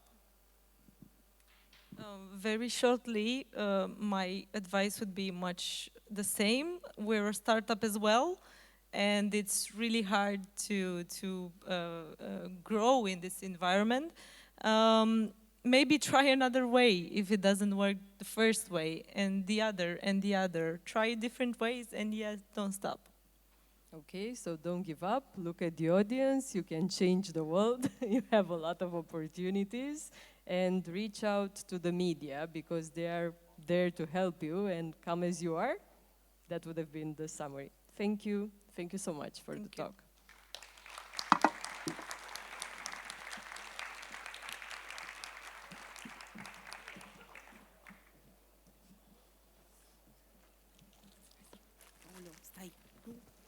Wait. Hi. Good. So we're back, and thanks a lot, Raluca, for moderating the panel, and thanks to the guests that provided insights on this quite an interesting topic. We are at the end of the demo day, and it's the much-awaited awards. But first, we want to thank the team all across the country behind Innovation Labs, and then we'll start with the award ceremony right away. I would like first to thank to all of the volunteers from the NGOs, and I didn't present Daniel, but I think you all know Daniel. Hello. I was here before, Daniel was here before as well, but Hi. a round of applause for Daniel. I'm here for the easy part. My colleagues did the hard part, now I'm here for the easy part, the thank you notes and the prizes. Good. So he got the prize this evening, not presenting from start to finish, but he was here all along, as he always is with our team. So we start with the volunteers. Then we thank the socio team: Cosima Ruginiș, Dragoș Obreja, Diana Moga, Andra Mijache, Alina Alexandra Nițoiu, Robert Simila, Cristian Trandafir, Simona Vulpe. At the end, applause, or round of applause at the end, that's the rule now. Our Innovation Labs Junior Ambassadors in Cluj, Adelina Andronache, Ciprian Cornea, Codruța Jucan, Nicu Barbu, and Oana Ishtok. Our Innovation Labs Junior Ambassadors in Bucharest, Alexandra Florescu, Ana Beteringhe, Ana Lipanu, Andrei Popescu, Georgiana Ilie, Raluca Samuilescu, Rareș Bisag, Vlad Ștefan Diaconu. Our team of graphics and photo video: Simina Banu, Ovidiu Udrescu, George Curnic, Sorin Oprea, Andrei Petrea, Gabriel Copueru, Cosmin Tiță, Cătălin Tiță, Rareș Tabacu, Vlad Nițu. Our Tech Finance and Logistics team: George Țuicu, Elena Voicu, Marian Diță, Cristian Pătru, Vlad Stănescu, Andrei Stănescu, Bogdan Calapod, and Andra Ciucu. We also have our ambassadors from the Cluj program: Felix Arion, Ovidiu Stan, Tudor Ilenei, Valentin Sita. Our ambassadors from the Iași program: Gabriel Carmaniuc, Patricia Bertea, Ștefana Chirei. Our ambassadors from the Timișoara program: Alexandra Petcu, Andrei Pelin, Lavinia Cernescu, Monica Octean, Ovidiu Novak, Remus Nagy, Valentin Niță. We have the ambassadors in Bucharest, and the ambassadors mean the university support that we get to the professors there. So Adrian Florea, Anca Vasilescu, Andrei Dumitriu, Costin Șorici, Gabriela Paleru, Maria Pană, Octavian Andronic, and Raluca Petrescu. And our coaches from the Bucharest Center, Alma Pentescu, Laurențiu Neagru, Mădălin Frunzete, Mihai Petre, Oana Bărbulescu, and Robert Tănase. And we start now with the local teams that organize the event locally. The Iași team, Cătălin Scripcariu and Ștefania Bolovoceanu. The Timișoara team, Andrei Munteanu, Luciana Măzăreanu, Loredana Murgu, and Daria Ardelean. And of course our Cluj team, Oana Durcău, Bianca Munteanu, Alexandru Roja, Simona Burian, Andra Tănase, Loredana Miclauș, Adela Bernard, Mădălina Neacșu, and Ion Fintia. And a special section for today's event, our Demo Day stage production special thanks to Oana Durcău, Adrian Miclauș, Ciprian Cornea. And our Demo Day presenters, Vlad Andriescu and Octavian Palade. Our advisory board, Diana Olar, Marius Mitroi, George Sârbu, Cosmin Ochișor, Dan Călugăreanu, Alexandru Bogdan, Mălin Ștefănescu, Radu Ticiu, Raluca Radu, and Adrian Furtună. And of course our core team, Andreea Budeanu, Head of Operations, Ana Maria Spătaru, Head of Process Excellence, Carmen Vancea, Head of Branding and Communication, Iulia Morotti, Alumni Community Supporter, Ioana Dinu, Branding and Communications Manager, Răzvan Crăciunescu, Head of Academic Community, Magda Mihalache, Head of Alumni Community and Program Success, Vlad Jașcu, Graphic Designer, Gabriela Bălănuță, Assistant Manager. And our program co-founders, you know them already, Vladimir Oană, Răzvan Rughiniș, and Andrei Pitiș. And of course, I thank Daniel and... Of course, Flavia Husar. Good, thank you. And now we start with the prizes.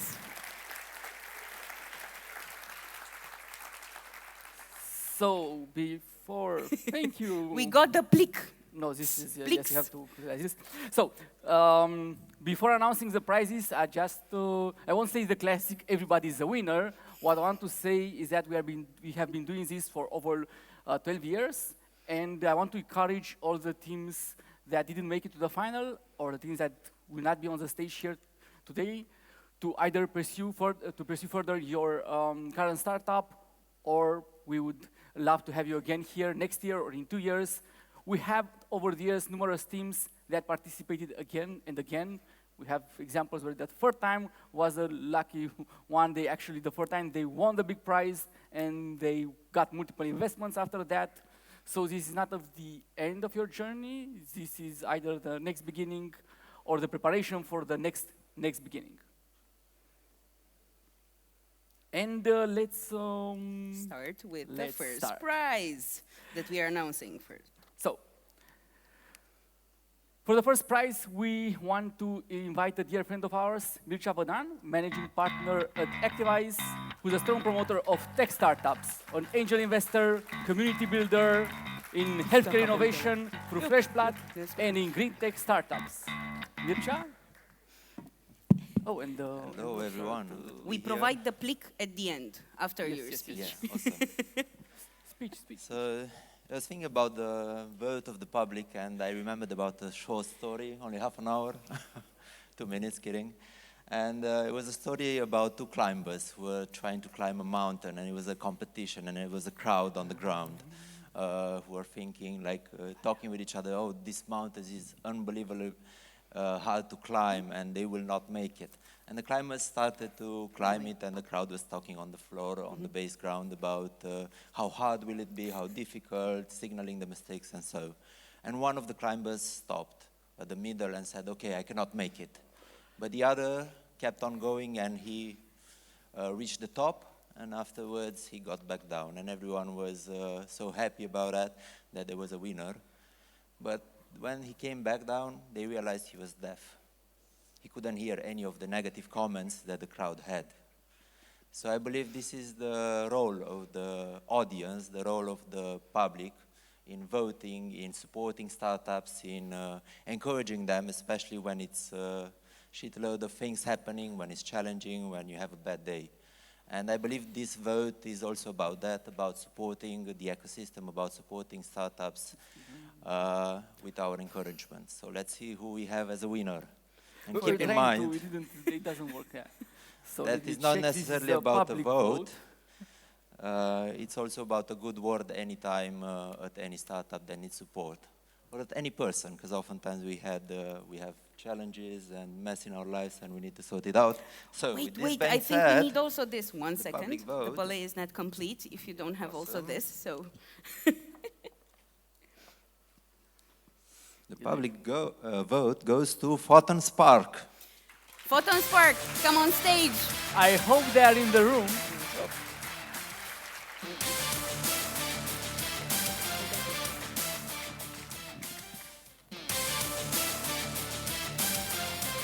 We need to go in the center. Congrats, First you. guys.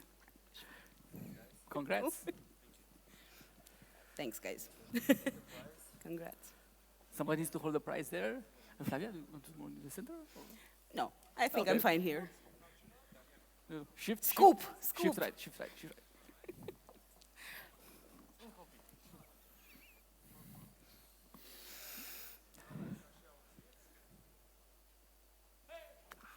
Be happy.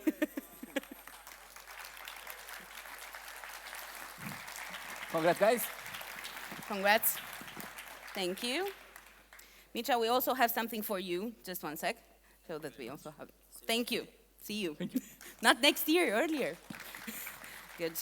So, previously introduced, Diana Olar, a valued Innovation Labs board member, is known for her fearless approach to challenges and a relentless pursuit of solutions.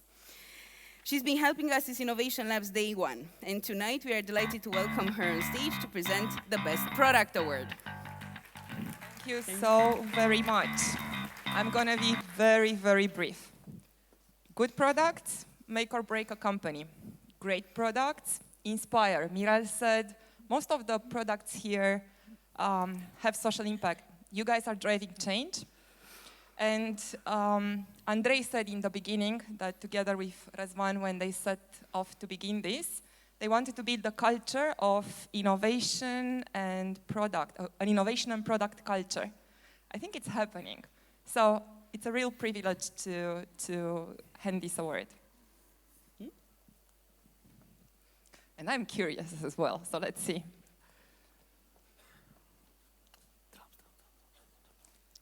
Okay, looks like the future looks better.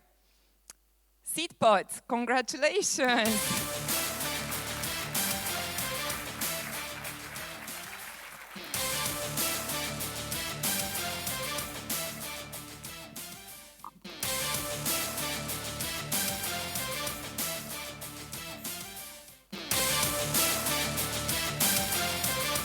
Congrats.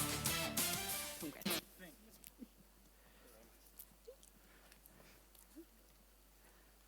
Pitch there.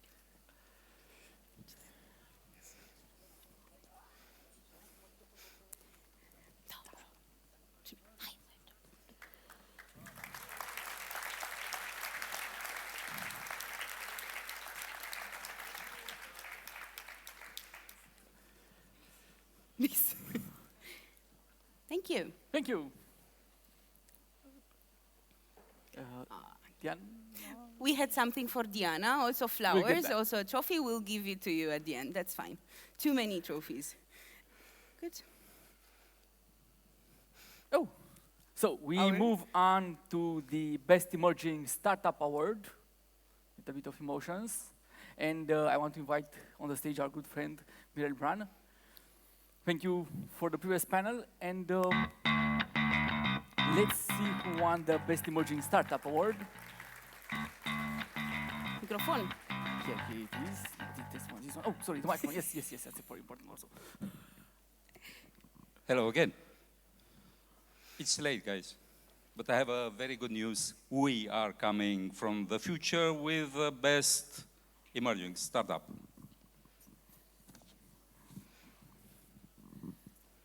SwiftSight.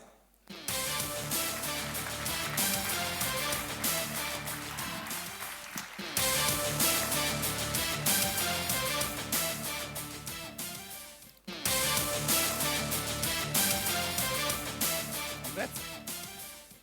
Hey guys, congrats.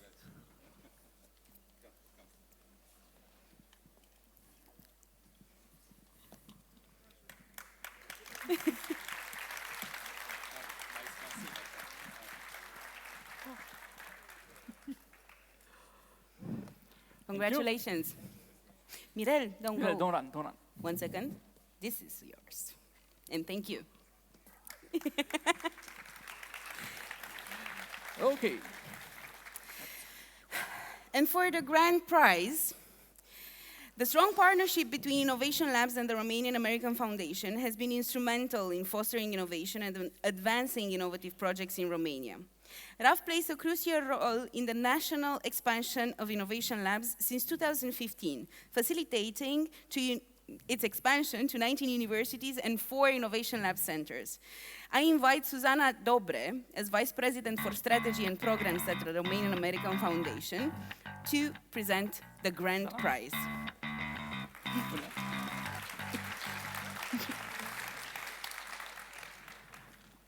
The microphone. I think she needs a microphone. Yes. Great. Hi, good evening. As you heard, we are almost celebrating our 10th anniversary of collaboration with Tech Lounge, and I'm very happy to be here on the stage.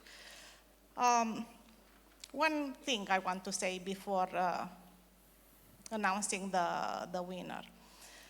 Innovation Lab can be many things. There are many labels that you can put on this program. Could be an accelerator, could be an incubator, could be a business idea competition. Different people can see different values. When we look to Innovation Lab, there is one important element that I think probably makes Innovation Lab the best program for students, and that is education. Because people joining the program, experiencing the process of developing a product, competing with the others, actually learn the hard way, the good lesson. I don't think there is anybody who joined the program who left the program in the same way as they came in. So for those who managed to, through very hard work, actually, it's quite hard work in the program, those who managed to get bigger brains at the end of the day, congrats. And I think everybody will leave tonight with better knowledge and better prepared for what tomorrow will bring. So let's see who goes back home not only with bigger brains, but also with the prize. So this is the grand prize, and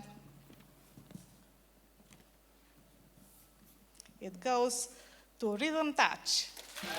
Woo!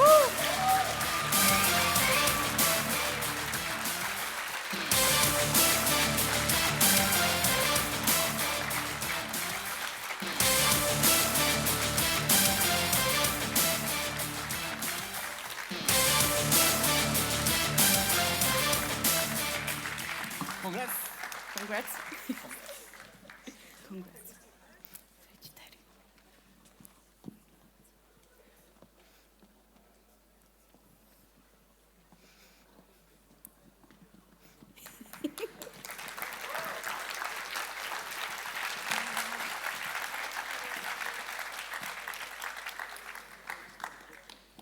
Thank you. Thank you. Congratulations. Thank you.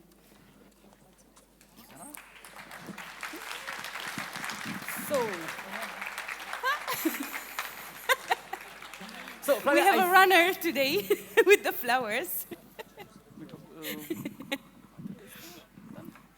So I think we are out of envelopes, so I don't think, do we have any more prizes? Yes, we do. Are you sure? We have one more, and it's the first time. Oh, I need the mic back. No, then yes, I need the mic back. Yeah, you need the mic back, and we have another mic because we're inviting 2 people. Okay, so we're getting close to finding out who won the investment prize, the €500,000 prize from Early Game Ventures. And I'm thrilled to ask Danca Lugreanu and Cristi Munteanu, who are both VCs but also have experience in operating startups as founders, to join the stage and announce what team will take this prize home as an investment with all the support and all the hard work that will follow.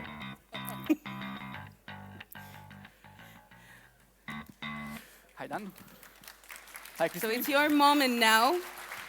We're gonna also announce the prize. We're gonna bring the props. Yes, you do. Yes. Let me get them. Oh, no. They will get They will get them. But let Christy speak a bit. Let me start by saying thank you for your patience, first of all, because it's already past 10 p.m. and you are still here. So thank you. Okay. There are just a few, maybe a handful of initiatives that can change, that can model an ecosystem. And definitely, Innovation Labs is such an initiative. By far the best program dedicated to early stage, to pre-seed companies. And once again, by far the only program for startups that is relevant at the national level. We are very proud to be in this partnership for several years with Innovation Labs. And as a surprise, we won't have just one investment prize tonight, but actually two. And I will let my partner. Yes, indeed. We decided to have two investments in this year. First one will be 1,500,000 euro, and is for the youngest team for Pentest Copilot. Please, guys.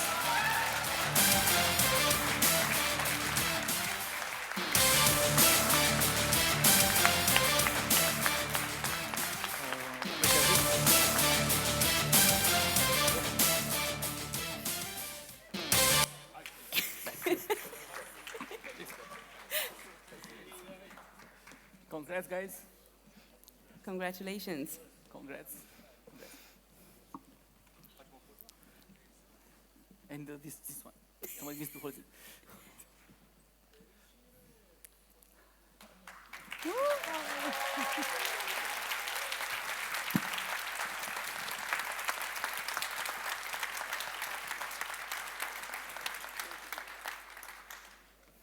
Good. Yeah, been good. Thank you.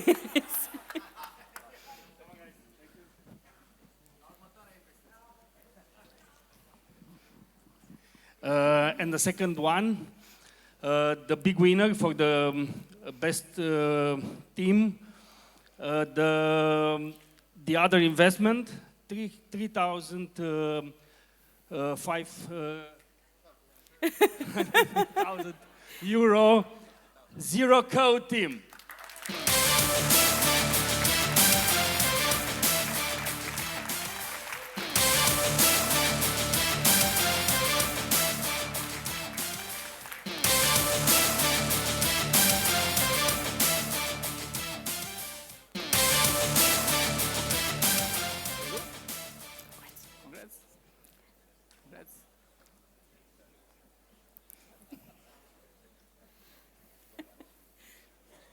Don't lose the check.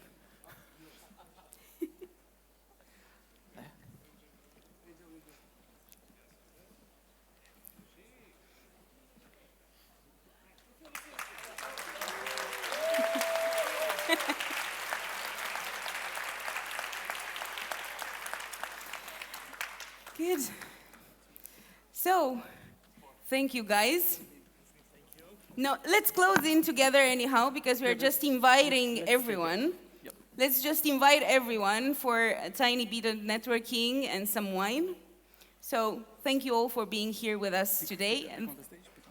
And thank you for supporting everyone. And we invite the team of Innovation Labs on stage, because we would like to have a pic, but the rest of you can drop in the wine. So if you heard your name on the thank you list, please come on the stage.